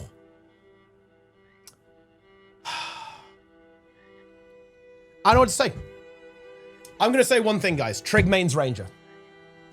I'm just going to say that. I'm going to leave that with you. He mains Ranger. Druid. for some time, perhaps unloved, perhaps unwanted. It is very good in World vs. World right now, but other game modes, in a way, it's kind of fallen out of favor. You know, the pink army of troubadours in PvE have taken over. In PvP, Druid is, look, it's put like this, okay? When I'm seeing Boyce play support Soul Beast more than support Druid, that says a lot. It says a lot. But good news. Druid is going to be absolutely cracked next patch. Radius going up on Glyph of Rejuvenation, Radius going up while in Sustained Avatar on Glyph of Alignment, 2 stability stacks in PvP and PvE on Glyph of Equality, super nice change. Decap Druid, thankfully prevented from existing because it's a knockdown on Glyph of the Tides now. Still a knockback in PvE, nobody panic for Wing 3 and Wing 5, don't panic. But the cooldown's going down in 20 to 25 seconds in PvP. Glyph of Unity, completely reworked into Glyph of Burgeoning. Heal nearby allies and charge up your Astral Force. Super nice, obviously, I think for PvP in particular, actually, because like getting Astral Force can be a challenge there sometimes. While in Celestial Avatar form, grant allies barrier, and you give them some endurance back there as well. Amazing skill. Probably ends up being pretty nifty in PvE too, by the way, not just PvP. Celestial Avatar, 15-second cooldown in PvP, down from 20. Massive change, obviously, genuinely colossal. Rejuvenating Tides, not channeled. So you press the 4th skill, and you just have this healing field around you. That's a very big deal, and, well, we're about to find out why that's a big deal, as opposed to, you know, well, obviously it's a big deal already. You're basically getting, like, free cast time, because you can just have that field up and then cast other spells, so you're just getting way more abilities off. And the radius is bigger, by the way, so it's easier to actually connect. You can just like run around like healing people with this. You're getting more casts off. And, of course, we'll skip right to the juice. Cultivated Synergy, a mere adept trait, is being elevated to Grandmaster tier. When you use a healing skill, heal around your pet and create a water field attached to them. When you blast a water field, grow a Seed of Life. Now, Seed of Life is CA2, so healing, AoE blind, and Condi Cleanse. And every time you blast, bear in mind, you're playing Druid. You have the ability to blast pretty effectively. That's your Lunar Impact, that's your staff. Warhorn, if you're playing Warhorn, right? A lot of good options to generate these blast finishes. You can get a lot of these off. You're going to be getting a lot of Condi Cleanse out of this. You're going to be getting extra healing. Also in PvP, by the way, you're going to be blinding. So not only are you going to be healing your allies, cleansing your allies, you know, you can have your pet. Let's say that you're supporting at range, right? And you let's say you're in a team fight and one of your players is being chased down, right? You can send your pet in, not go in yourself directly necessarily, or maybe you're too far away, right? You're just coming into the fight, or maybe you're kiting yourself. Your pet will go in, there's a water field, you blast that water field, big healing on your ally, it spawns a seed, it blinds people attacking them, and then cleanses your ally you're trying to support. Really fun, by the way. Really exciting ability, very interactive, very dynamic, and also very strong. I think, at the same time, which is always, always fun. And of course, it still has that initial healing component. It's going to heal around your pet and then spawn that water field, which you can then blast, spawn mass seeds, mass Condi Cleanse, mass AoE blind. Really powerful trait, I think. Really, really powerful trait. And you might be thinking, well, how am I, as a PvE Druid enjoyer, gonna get in on the action? I'm forced to take Grace of the Land. But wait, Grace of the Land is being moved to the Master tier because, of course, this one's going up to GM, so something has to come down. This is actually mega. This is so big, by the way, guys, because this doesn't just enable, let's say in World versus World, you can take Cultivated Synergy or Lingering Light now. Well, you already could, right? You already took Lingering Light, right? You could take Cultivated Synergy if you want to go for that, for those, like, the seed spam. This also means that in PvE, a lack DPS Druid is a real thing. Any kind of hybrid Druid like Celestial Druid, that build actually works now because you can take the aggressive Grandmaster, you can take Blood Moon and Eclipse and Alacrity from Grace of the Land now, all in one. Absolutely amazing change, in my opinion. Like, it's kind of sad that that build didn't exist. Like, Druid is kind of ripe for having a really fun hybrid kind of support DPS build. Now that build actually exists. And yeah, that is a good point. Yeah, Caracosa Relic on top of Cultivated Synergy is going to be juicy. Let me tell you that. But yeah, wow. Really, really strong. Massive buff to Druid in PvE with the stability, the radius increase. Glyph of Burgeoning is going to be huge. I mean, the healing... Look, I don't think you guys really understand how insane the healing throughput on Druid in PvE is going to be. Like, Druid right now is probably... I think it is the strongest healer in terms of just doing healing. And it's going to be quite a bit better next patch, because you're going to get Lingering Light or Cultivated Synergy, whichever one turns out to be best, for free now, because you don't, you just take Grace of the Land and the Master trait, and you didn't really care that much about your Master tier, to be honest, previously.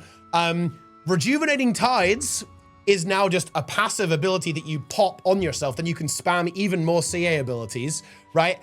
It's gonna be ridiculous, to be honest. It's gonna be so unbelievably strong. Like, if there's any heal check in the game, Druid is going to stomp it flat. And it's going to have more fun gameplay as well, because again, I love this kind of combo-oriented stuff.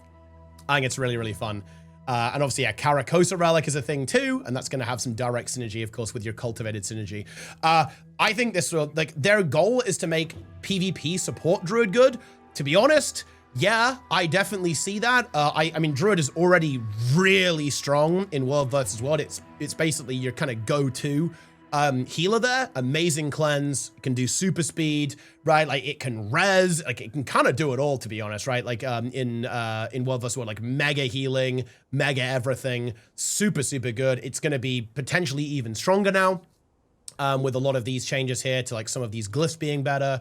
And of course, like, the radius increases going up there makes it more playable. Rejuvenating Tides makes it, it's way easier to use that now as well. Roaming Druid is getting nerfed a bit because Blood Moon isn't going to daze when you go into CA. You know what?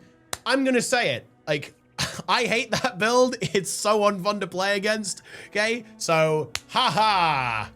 Get out of town, okay? We love to see that. Like, super obnoxious, and also very good.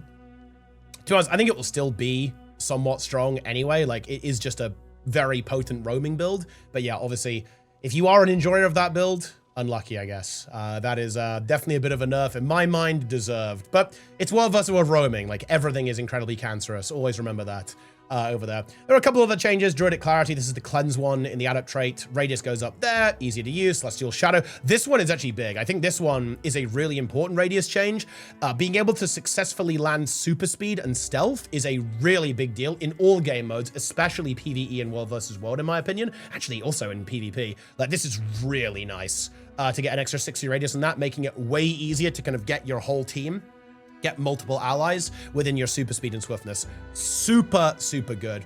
Verdant Etching does go down to adept because, again, right, like we had like a 3-trait shuffle, like we kind of rotated around like one direction. This one is now basically like a multifunction one, right? Glyphs heal nearby allies, but while you're in CA, you give prot instead. And if you think about it, that makes sense, right? Because, like, while you're in CA, you're already healing a lot. You don't really need the extra healing, right? But the extra prot could be super nice, right?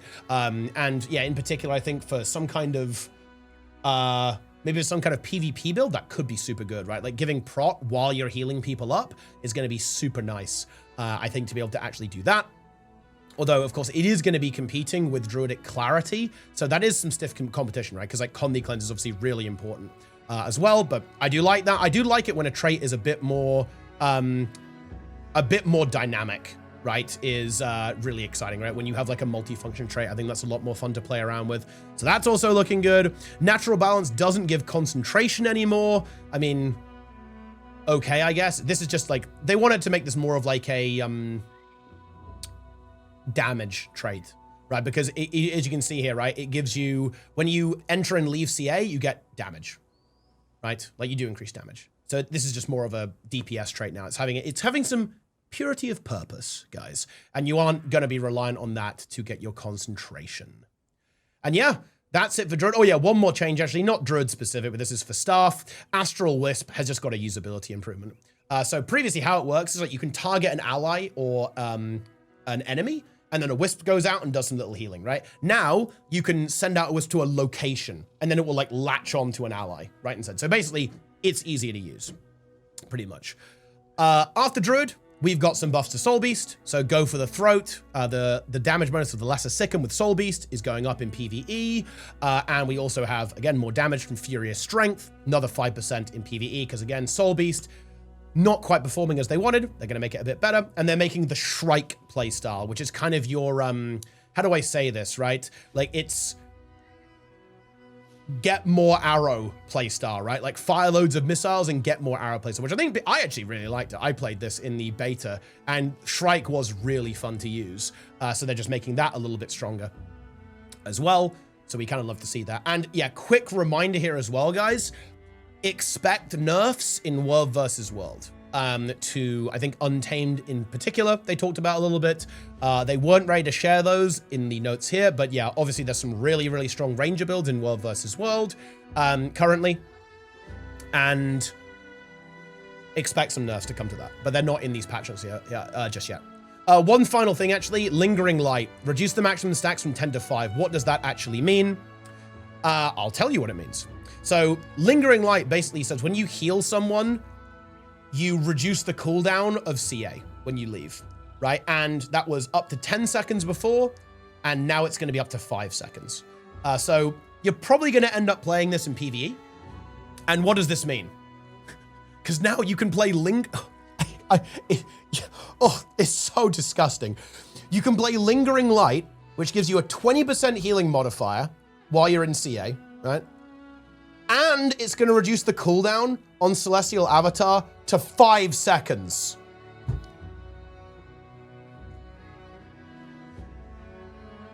That's crazy. So you essentially have near permanent CA uptime as a druid. So that's indescribable amounts of healing, even easier Alack uptime, another 20% modifier. And of course, you know, easier access to your CC and utility, right? There's some good utility in CA, right? As well, bear that in mind. Yeah, it's going to be so good. Like, Druid is going to be cracked. It might still even lack a little bit of stability. They maybe could have done 3 stacks in PvE. Maybe, honestly, in PvP too, actually. But yeah, I am definitely expecting to see Druid pop up a bit more in PvP, that's for sure. And yeah, in PvE, it's going to be kind of cracked. Now, it isn't going to have that Mesmer utility, and in particular, its stability is still going to be mediocre, I think, but that's only because of how ridiculously overpowered the stability on Mesmer in particular is. Like, and to, you know, it feels crazy to say this, but I feel like Mesmer stability, yeah, Guardian Stab is good, but like Mesmer stability is on another level. Like on Troubadour, it's so insane. And that is really, really strong. So it's still going to have that weakness. But in terms of just raw throughput, there will be no equal. If you need to solo heal a squad, if you need to heal a damage check, if you need to keep people alive, you've got Barrier now added into the mix with Glyph of Burgeoning. Druid will have no equal. Some of the best revive power in the game with the Elite Glyph as well, by the way. Basically the best res skill in the game. The best healing in the game, to be honest. Some of the best cleanse in the game. Good utility, like very strong CC, the ability to push things around. Like Druid is juiced, okay? It is absolutely juiced. And yeah, obviously really exciting to see how it's going to play out in PvP, in World versus World. I mean, like, it's going to be pretty damn good as well, even more so than it already is. And gonna be really cool to see all the hybrid builds that show up, like your Celestial Druids, your Kondia Lack Druids as well, that are gonna pop up and be like a very legitimate option now, I think, to be honest. Like, it will be very fun to see how that actually ends up panning out as well. Really, really cool. Wow. Very, very good news for Druid fans. Your time has come. Right. Oh, dude, we're not done yet. Like, it's still not over. We've got so much more to do. What a patch this is. Right, Rev, this one is going to be relatively quick, okay? Nothing super crazy. Oh, they're buffing Hammer. Okay, look, don't make me use Hammer, guys. I don't want to use Hammer. Look, I've seen Hammer. I never want to use Hammer in PvE, guys. I need to take a quick sip of tea. I just imagined using Hammer in PvE, and I just... I need a quick break.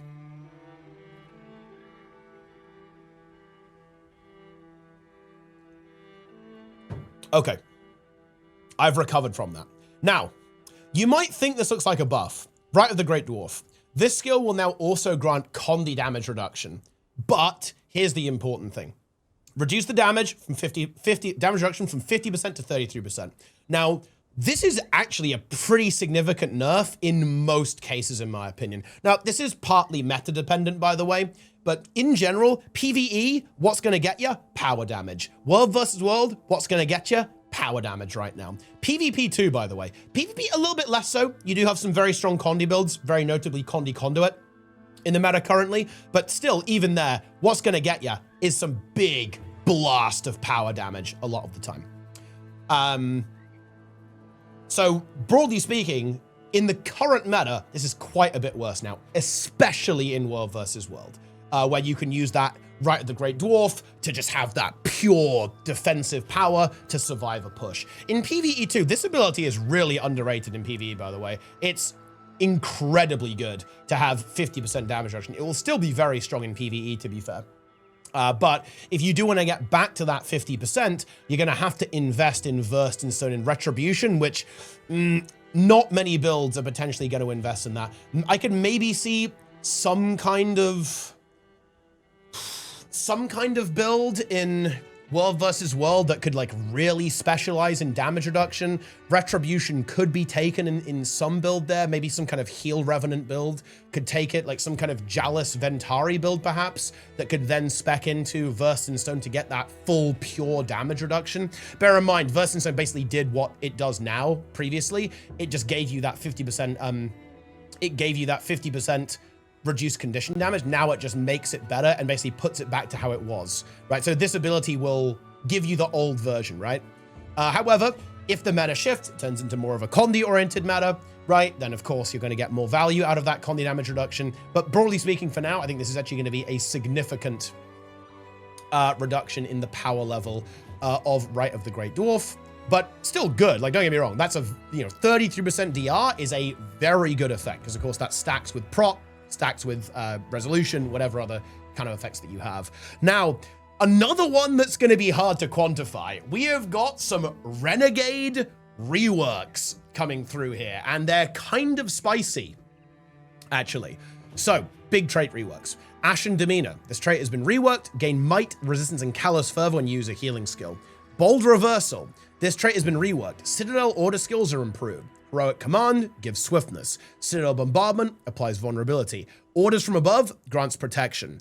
Heart Piercer. This trait grants increased strike damage against bleeding enemies. So this is now not just like a Condi trait. It's a Condi and power damage trait. So you do more damage, just no matter what you pick. All for One. This is the one that gives prot. Yes, it's the protection one. This trait has been reworked. When you trigger band together, gain energy and reduce the recharge time of the enhanced skill. This is a pretty interesting one. This could end up being very powerful, by the way, depending on numbers, because what this is basically saying is you can get your color skills off more often, and it's going to refuel your energy to cast more weapon skills. This could end up being very strong. Depending on the numbers. Again, they haven't given us numbers here, so it's hard to say, but that effect is very good because your utilities as your color skills are very good, right? They're good abilities, especially the empowered versions, of course, and gaining energy on Rev is always good, right? Like traits that do that give you energy back are typically very strong. Because they let you use your weapon skills more, right? Like they let you get more abilities off or more utility skills off, of course, that then increases your overall throughput no matter what type of Revenant you are. Vindication. Now, this is one that's going to be a little bit interesting because this could, like, look, Renegade is really weird and niche, right? Like the one thing that it can do pretty well is like giga burst damage with Vindication and Fractals and stuff. And you're no longer getting more missiles from Vindication. You just get days the first time you strike. So it's more of like a CC utility trait now, as opposed to just being a even more damage trait pretty much. And yeah, oh yeah, it has this like weird lifesteal component now as well, right? So you're still gonna have this lifesteal component to it, but you're also gonna get days on your citadel bombardment as well. So pretty good trait for like general open world play, I would say, but you're not gonna have that like giga burst on Vindication. That could potentially adversely affect it in Fractals, but bear in mind, you could end up getting some pretty nifty compensation from Heart Piercer and All for One as well, getting some of that damage back potentially. And Righteous Rebel, Orders from Above, that's your F4, is gonna heal. Now, Heal Renegade is probably the worst healer in the game, I think. Or one of. I'm struggling to think of a build that, because look, stuff like Heal Harbinger doesn't count, guys. Honestly, Heal Harbinger is probably better, but like, it's not good. Like Heal Rev builds are, man, like I actually quite like stuff like Heal Herald but like Heal Rev builds are not good, man. Like they're bad. Like, ooh. Will this make Heal Rev? I mean, it will make Heal Rev like exist more, I guess, right? Because you've got swiftness now and might from your heroic command. You've got prot uptime on Orders. You kind of had prot on All for One, but they've now moved it to bold reversal, so you can get that a bit easier, right? And you're gonna heal a bit more in Righteous Rebel. I mean, it's gonna exist more, right? I don't know what to tell you guys. I honestly don't know what to tell you. And I guess your kind of Alak builds are going to have a bit more passive support on them, which is kind of cool. Actually, like you can give a little bit of prot, you can give a little bit of healing, a little bit of swiftness on your kind of support rev builds, like your Alak DPS builds. So, I mean, I don't know, like that's something. I mean, look, it makes the build exist more, which I respect. I think I'm not sure if it has regen right now or if it has like good regeneration access. So, you know, look, there's a little bit of work to do to make this build like exist a bit better, but still, in a world where we now have our glorious Druid Overlord and Troubadour, I don't think so. And in terms of like the other Renegade builds, I think it's gonna be good because I feel like Renegade has really fallen out of favor a lot. And I think I'd like to see it come back. You know, Alak DPS builds are a bit, their power levels vary. Let me put it like that, okay? So looking at Alak DPS builds, I think is really exciting. So the changes to Heart Piercer, All for One. Honestly, we kind of love to see it, right? Like, you know, and some more boon support kind of across the board is always a good thing, in my opinion. So yeah, pretty cool stuff, I would say, for Renegade. Definitely looking forward to see how these numbers actually work out. A lack of DPS was a lack of Alak DPS builds. I think they have variable power levels. Let's put it like that. But anyway, Thief. Okay. So Thief is getting kind of a mixture of some quality of life stuff and a couple of ability reworks coming into play. And let's start off with the fun stuff. So Deadeye. Deadeye's Mark. Instant cast now as opposed to having a little cast time. And you shadow step to your foe if you have a certain weapon equipped. So dagger, sword, staff, or spear, you're gonna immediately teleport, just like a normal steel. That is kind of funny, because that means Deadeye's Mark into Giga Backstab is now a reality, right? Like you port in immediately. That's really, really funny. I think you are gonna just blast people potentially with that. It's gonna be incredibly entertaining to see how that goes. Now, it is a bit interesting because you don't get to choose, right? Like, well, you can if you have another weapon set, right? So if you just don't have a melee weapon, you can swap off it, then mark. Because for example, let's say on sword, you don't necessarily want to do that, right? Because you might want to mark into porting in with sword 2 and then port out to give yourself that way to port out. If you are on sword and you Deadeye's Mark, when you're in, you can't sword port out, right? If that makes any sense, right? So it's going to be interesting with how this works. And, you know, we'll definitely have some thought process into how you actually go about using that, but definitely a cool change. And obviously, like, the instant cast is like a big quality of life. Now, the controversial change for Deadeye is this one, Silent Scope, full rework. This trait now grants precision while you have the trait equipped, and you gain additional precision when you enter stealth. It will probably be quite a lot, by the way. You're gonna have like a very high crit chance, I think. Now, I'll be honest with you, this is a very big nerf. Overall, silent scope was whenever you dodge with a rifle, right, you get stealth.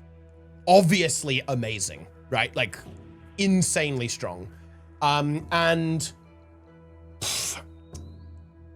So let me kind of devil's advocate here. Like, this trait is basically what Deadeye is balanced around.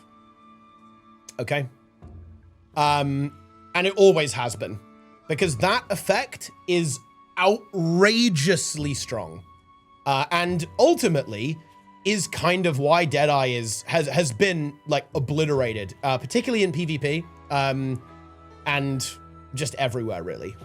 Is because it turns out if you have that much access to stealth, you're that slippery, you have that much access to your really powerful stealth skills, it means that it's almost like not allowed to be good. There's a reason why Deadeye is quote unquote not allowed to be good in PvP, and it's kind of this. So this does give Deadeye, I think, a lot more design space.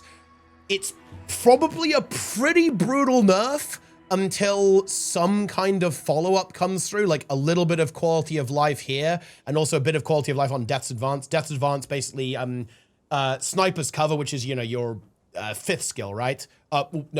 Fourth skill, rather. On Rifle, you're now going to be able to do a ground-targeted teleport while you're in it, and you don't have to be in it to use it, right? You can just, you know, you'll immediately have Death's Advance whenever you use your Sniper's Cover, so you can just like teleport around no matter what. You don't have to worry about being in the cover exactly, if that makes any sense. So are we gonna need to see some balance changes to Deadeye in the future to kind of bring it back a little bit? Yeah. This does also radically change how things are gonna work in PvE as well, and it might need another look there. But this is one of those changes that, to be honest, is probably good long-term for the class, but it probably isn't going to be great when this patch actually hits. And yeah, I think this is one that ArenaNet's going to have to really take a look at and have some kind of follow-up for, because otherwise Deadeye, yeah, it could be in trouble. In fact, I'm not gonna lie, it probably is. So we'll have to see how it pans out. Other than that, we've got a couple of other reworks here. Pistol Whip is being reworked, because this is an interesting one. Like, Pistol Whip has actually seen quite a lot of play, but it was kind of obnoxious, so they nerfed it until it wasn't good anymore. But now it's being completely changed. Shoot with your pistol and strike nearby enemies. Finish with a powerful forward slash. So you're gonna almost like, you're gonna spin and then dash almost like forward. So like a pretty interesting ability, like an AoE into a leap style ability, I think, is how that's gonna work out. Again, numbers are very relevant here.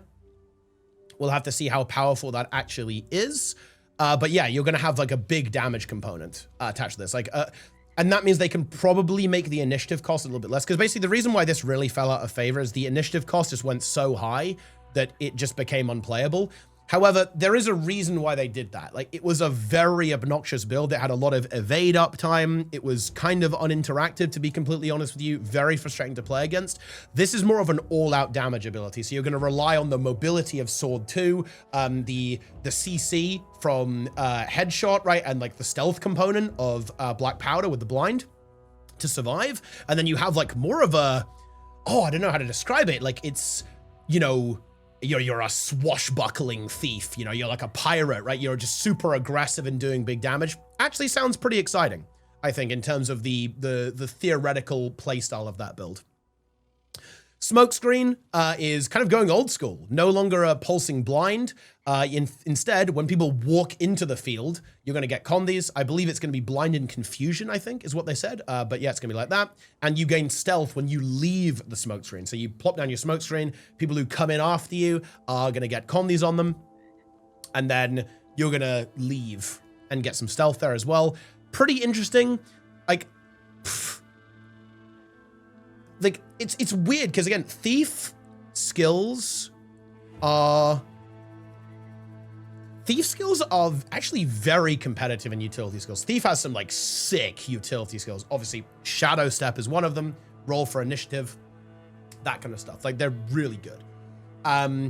So it's maybe hard to kind of fit that in. And again, like what kind of build would want to play this? It would almost be like a kind of brawly build, right? It would be like some kind of weird, slightly bruisery build, almost it feels like, I think. Like, so I'm not sure how this would exactly fit into any of the thief builds that exist.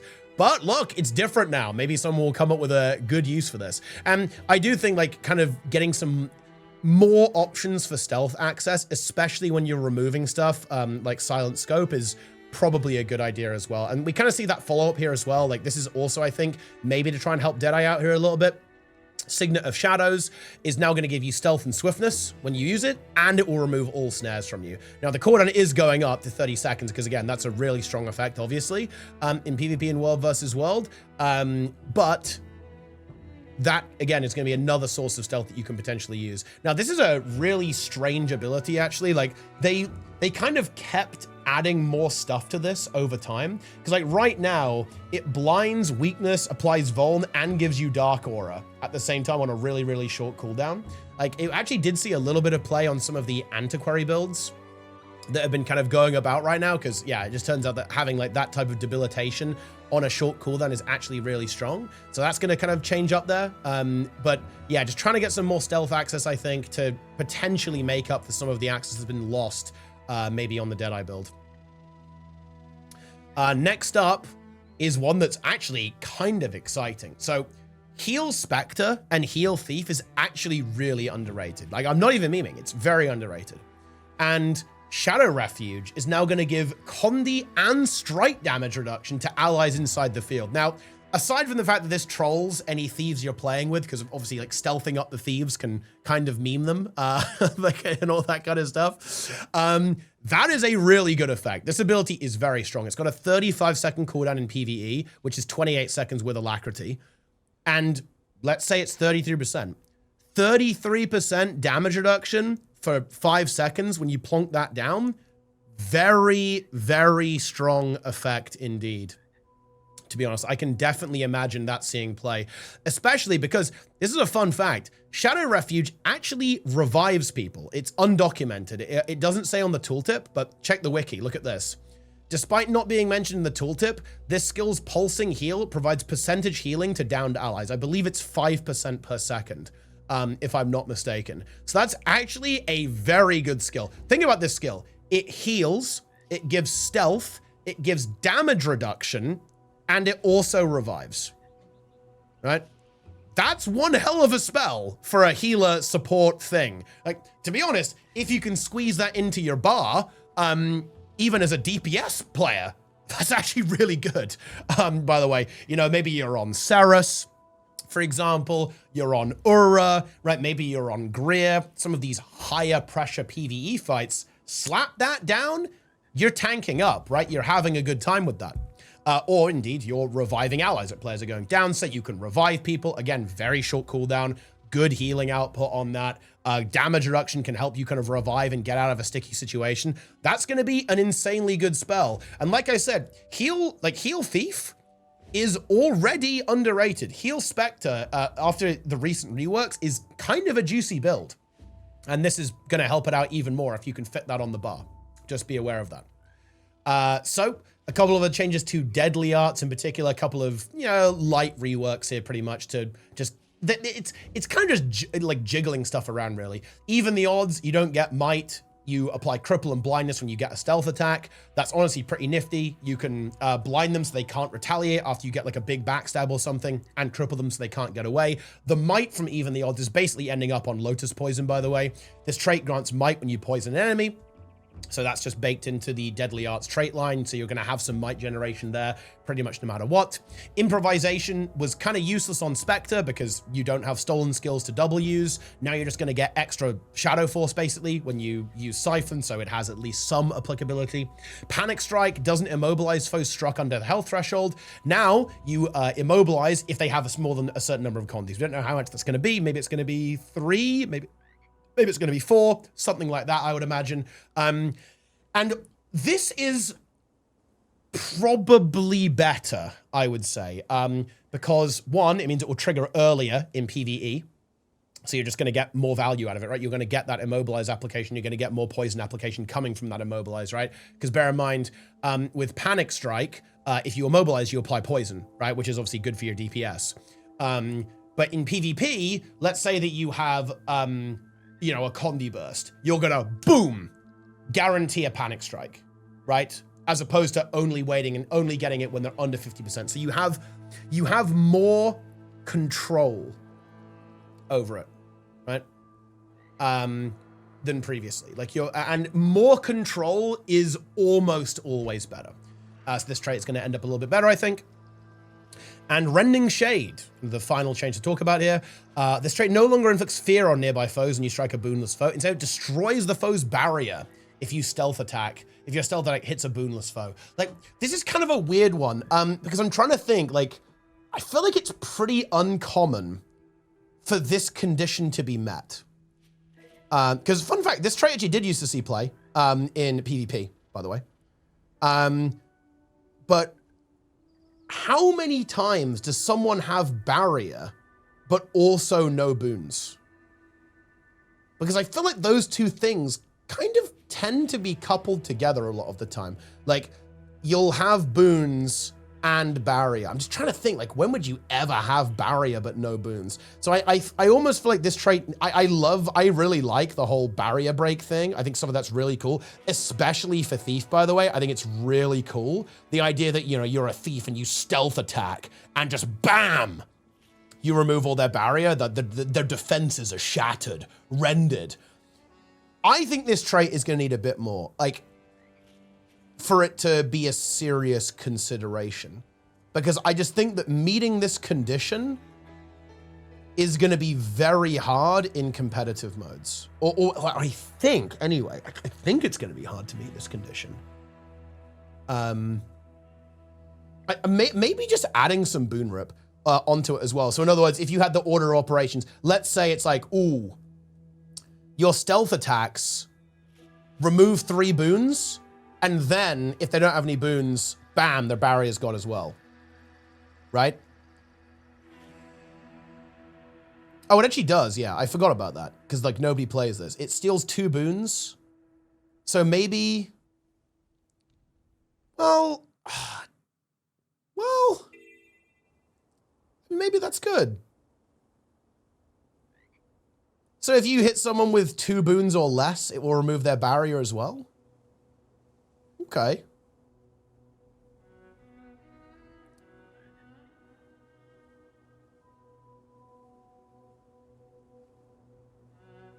Okay. Maybe make it 3. Because I still think this condition is actually quite hard to meet. You know what I mean? It's like, it needs to be a bit stronger, I think, to see serious play. It's a cool effect, but maybe I think a little on the weak side.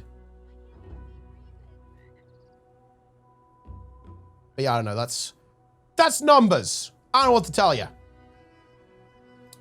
That is numbers.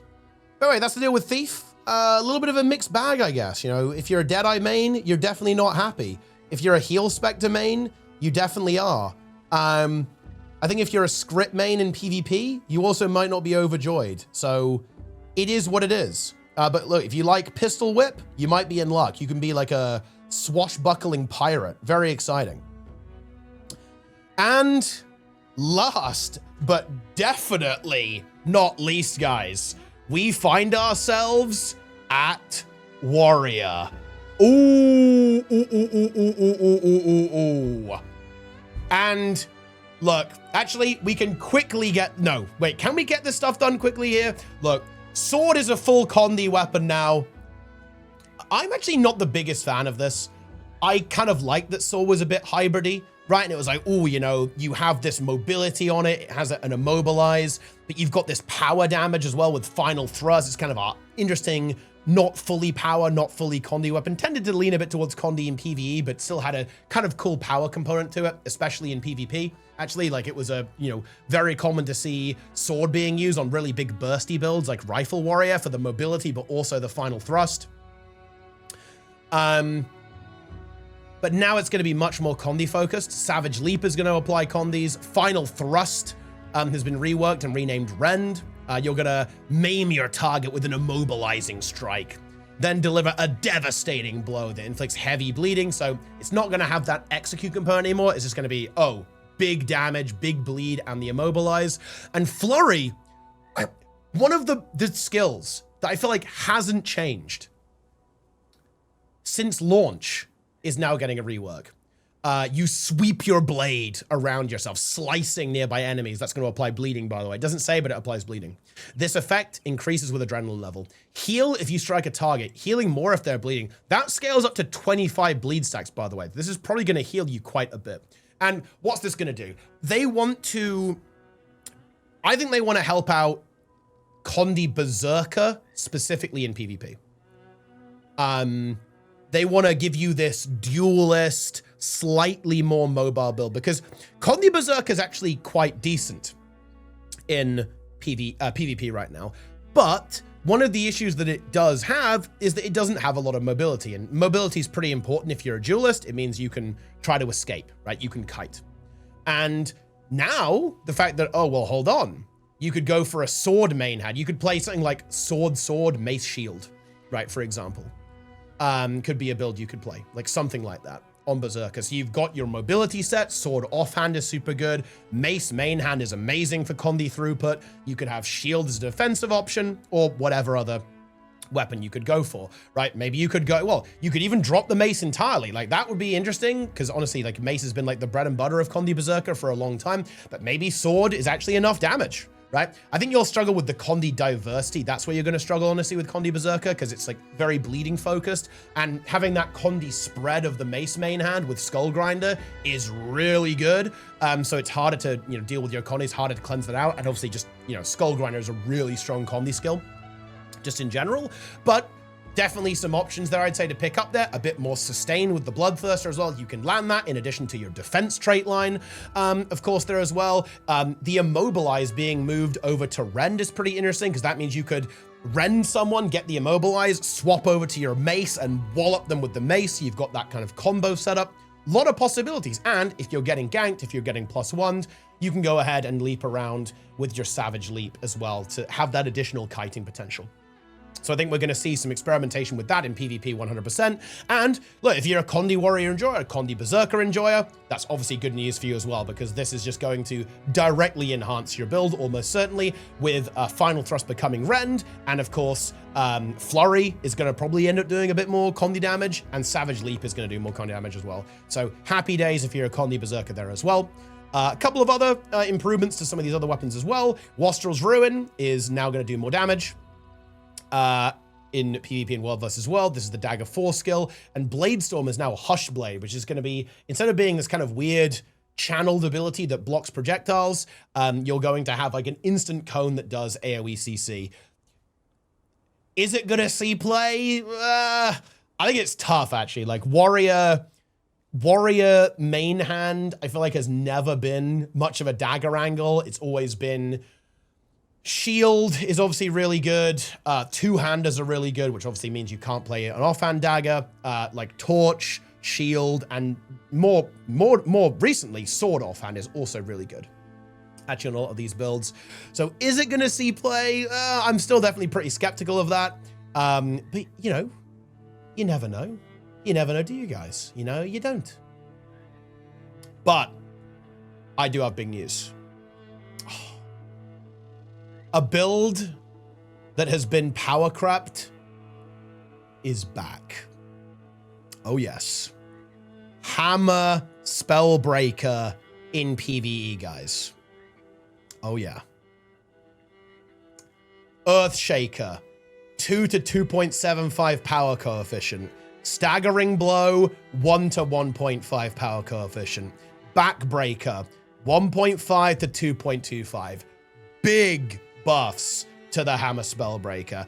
Honestly, I think one of the coolest builds, amazing for new players, fun to play, cool, using a hammer is always fun, right? Super tanky, it can heal itself, gives itself stability, all this kind of crazy stuff. But yeah, Hammer Spellbreaker, I think might be back after this, because it's not bad now. It's been out power crept a little bit, 100%, because it did fall behind, but I think it's actually going to be pretty damn good next patch, by the way, guys. This is going to be a pretty juicy build. Like, if you like pugging, if you like doing big DPS with a warrior hammer, ArenaNet, I've got you covered, because these are some very tasty changes on some of your bread and butter damage abilities coming through there. So yeah, good news for the Spellbreaker enjoyers, the Hammer Spellbreaker enjoyers. You are in luck. Okay, and now we get to the content. Bladesworn, full rework. Yeah, you're not dreaming. You heard me correctly. Support heal Bladesworn is here. Condi Bladesworn is here. Move while you're channeling Dragon Trigger. You can move while casting Dragon Slash Force and Reach. Mega quality of life. Dragon Slash Boost, which is your kind of leap ability, the dash one, ground targeted. So you can decide how far you go as opposed to being forced to do the full duration of the dash every single time. That alone, these three, honestly, not even moving while channeling, just the quality of life to being able to move and not be animation locked during force reach and ground targeted on boost, the spec is now like 5 times more fun to play. That would be enough. That would be enough, guys. You could honestly just not post anymore. But that's not all. You can move while you're channeling Dragon Trigger. You are slower, to be fair. It's like Deadeye kneeling, so it's just like minor positioning adjustments. You're still going to have to be pretty committed. Bear that in mind. But full reworks. Swift as the wind is sharp as the wind now. Your Gunsaber and Dragon Slash skills are modified to focus on Condi damage. While the trait's equipped, you burn nearby foes and gain increased flow rate when swapping to the Gunsaber in combat. River's Flow, reworked. The trait now modifies Gunsaber and Dragon Slash skills to focus on supporting allies and debilitating enemies. Heal Bladesworn. Additionally, with this trait equipped, you grant swiftness to nearby allies and get increased flow rate while swapping to the Gunsaber in combat. I mean, look, we have no numbers. We can't see the tooltips on what the abilities do. Are you gonna like heal people? You like slash them with Dragon Slash and it heals them? We have no idea, right? Like they actually played this one a bit close to the chest. They didn't give us many details on how this is gonna go. I don't know how it's gonna work exactly. So I can't tell you, oh yes, this is gonna be OP. Yeah, let's go. But I can tell you it will maybe exist. That's for sure. Obviously incredibly exciting. Regardless of that though, this massively increases the playability of Bladesworn in all game modes. Obviously, way more fun to use, way less frustrating, way more playable and usable just across the board. It hasn't been good. Bladesworn's actually really good in PvE right now. It's a niche build that not many people play because not many people particularly enjoy playing it, but it's actually really good in the hands of a good player. Shout out to B-Boy Cubed, by the way, on the NA server. Look, do you guys know that B-Boy Cubed is a very good Bladesworn player and also a world record holder in Kingdom Hearts 3 speedrunning? That's one of us, guys. One of us, Guild Wars 2 players. That's crazy. But anyway, very exciting news here. Couple of other changes here as well, mostly to kind of build out this support here. So Unshakable Mountain, AoE barrier now, as opposed to just barrier to you. So that's like part of the support package that it's going to bring to the table. Fierce as Fire does strike and Condi damage when you spend ammo, again, as opposed to just strike damage, because again, we've got Condi support now. Immortal Dragon, that's going to be your GM trait that you take, right? So you're going to heal yourself a lot when you do your Dragon Slash, but you're also going to give AoE protection, right, as well, while you're charging up, basically. And Daring Dragon, this now increases the effectiveness of Dragon Slash skills depending on which variation is being used. So Daring Dragon is going to make your Dragon Slash skills better and empower them in some way. It's obviously, it's like very vague. It increases the effectiveness of your Dragon Slash skills depending on which variations. In other words, depending if you've picked the power one, the Condi one, or the support one, it's going to operate a little bit differently, right? Whatever that means exactly. So really need to see numbers on this. Who knows what the hell is gonna happen, but I have to say I'm definitely really excited for everyone who enjoys Bladestorm, because this is just a massive rework in every way. Like, if you really like this spec, you're gonna have multiple new ways to approach it, multiple new builds to try in every game mode, just straight up, right? Like some kind of brawlery, bruisery, supporty thing in PvP maybe, some kind of Condi build in PvE as well, like with loads of burning and bleeding, I guess, is gonna pop up. Condi Bladesword in PvP maybe, as like a 1v1 build, maybe using the sword as well. You know, the new sword weapon, who knows what's gonna pop up here.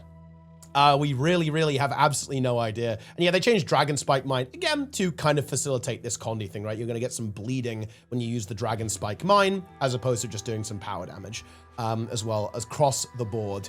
I will say, the probability of this build competing with like the really broken healers in PvE is probably low, because Warrior's utility skill package isn't great. Unless you're playing Paragon, then it's good. But like the core Warrior support package isn't amazing. But maybe they go ahead and modify some of the utility skills for Bladesworn, perhaps. Maybe they continue to iterate this on this down the line, and it very much could end up, you know, it could end up being a robust option, right? Like it absolutely could, guys. Like, you know, there's some possibility of that. I don't know what to tell you. Who knows? Who knows, guys?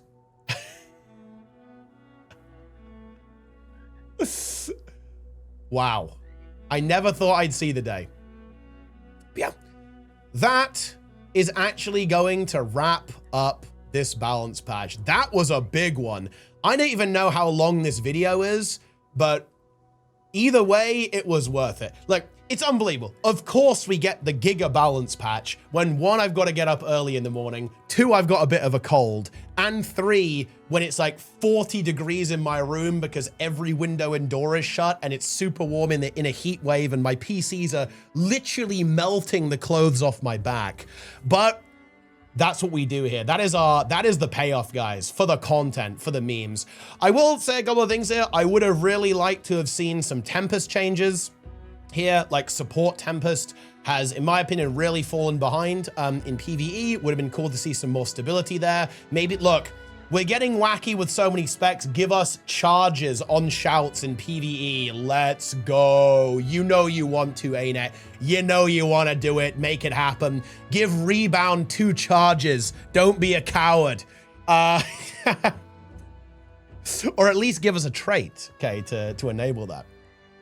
But anyway, that is gonna do it for my roundup. What do you guys think? What are you the most excited for? Are you perhaps a Condi Mesmer enjoyer? Are you looking forward to giving super speed with your Staff Guardian? Are you looking forward to playing some kind of crazy Bladesworn build that's popping up? Perhaps the Hammer Spellbreaker?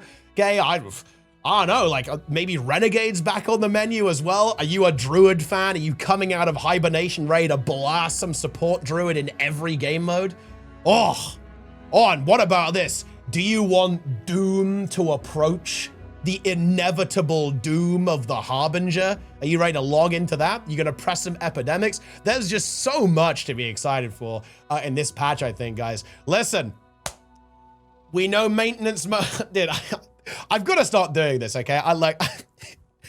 We know maintenance mode is coming. I've got to start riffing on that, guys, okay? It's not fair. It was a simple misspeak. Was it extremely funny? Yes. Okay.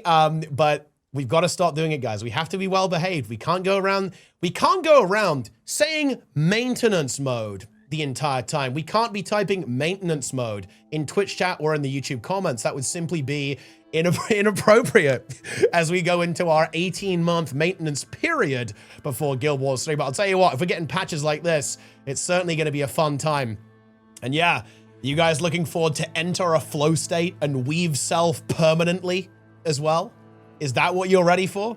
I don't know. But anyway, that's going to do it. Definitely let me know what your favorite change is, what you're excited to play. Tell me what change sucks and you're just, you know, you're ready to crash out, okay? And I will say this, the devs do read the forums. They've said this multiple times. Use the official Guild Wars Discord to give your feedback. Use the official Guild Wars forums to give you feedback as well. Be careful on the forums though, guys. It's you know, it's a den of iniquity, okay? Let me put it like that. You got to watch out when you go in there. But definitely check that stuff out. Leave your comments down below. Follow, subscribe. I'll obviously cover this stuff when it goes live to give you guys the updates on exactly what is cooking. And stay subscribed, notifications on, buy game using my referral link, as always, and get ready for the decade of Guild Wars. I'll be covering all the Guild Wars 3 news, all the Guild Wars 2 news, all the Guild Wars Reforged news, all of the everything news, really, over the next couple of years. So buckle up, guys. There is a lot of, I have literal years of content planned for you, okay? Like, you will be snuffling into the trough of slop for the next couple of years, and you know what? It's gonna feel damn good, but until then, that is gonna do it for now, guys. Hope you enjoyed the stream. Thank you so much for watching. I will see you all in the next one. Take it easy, and thanks for watching.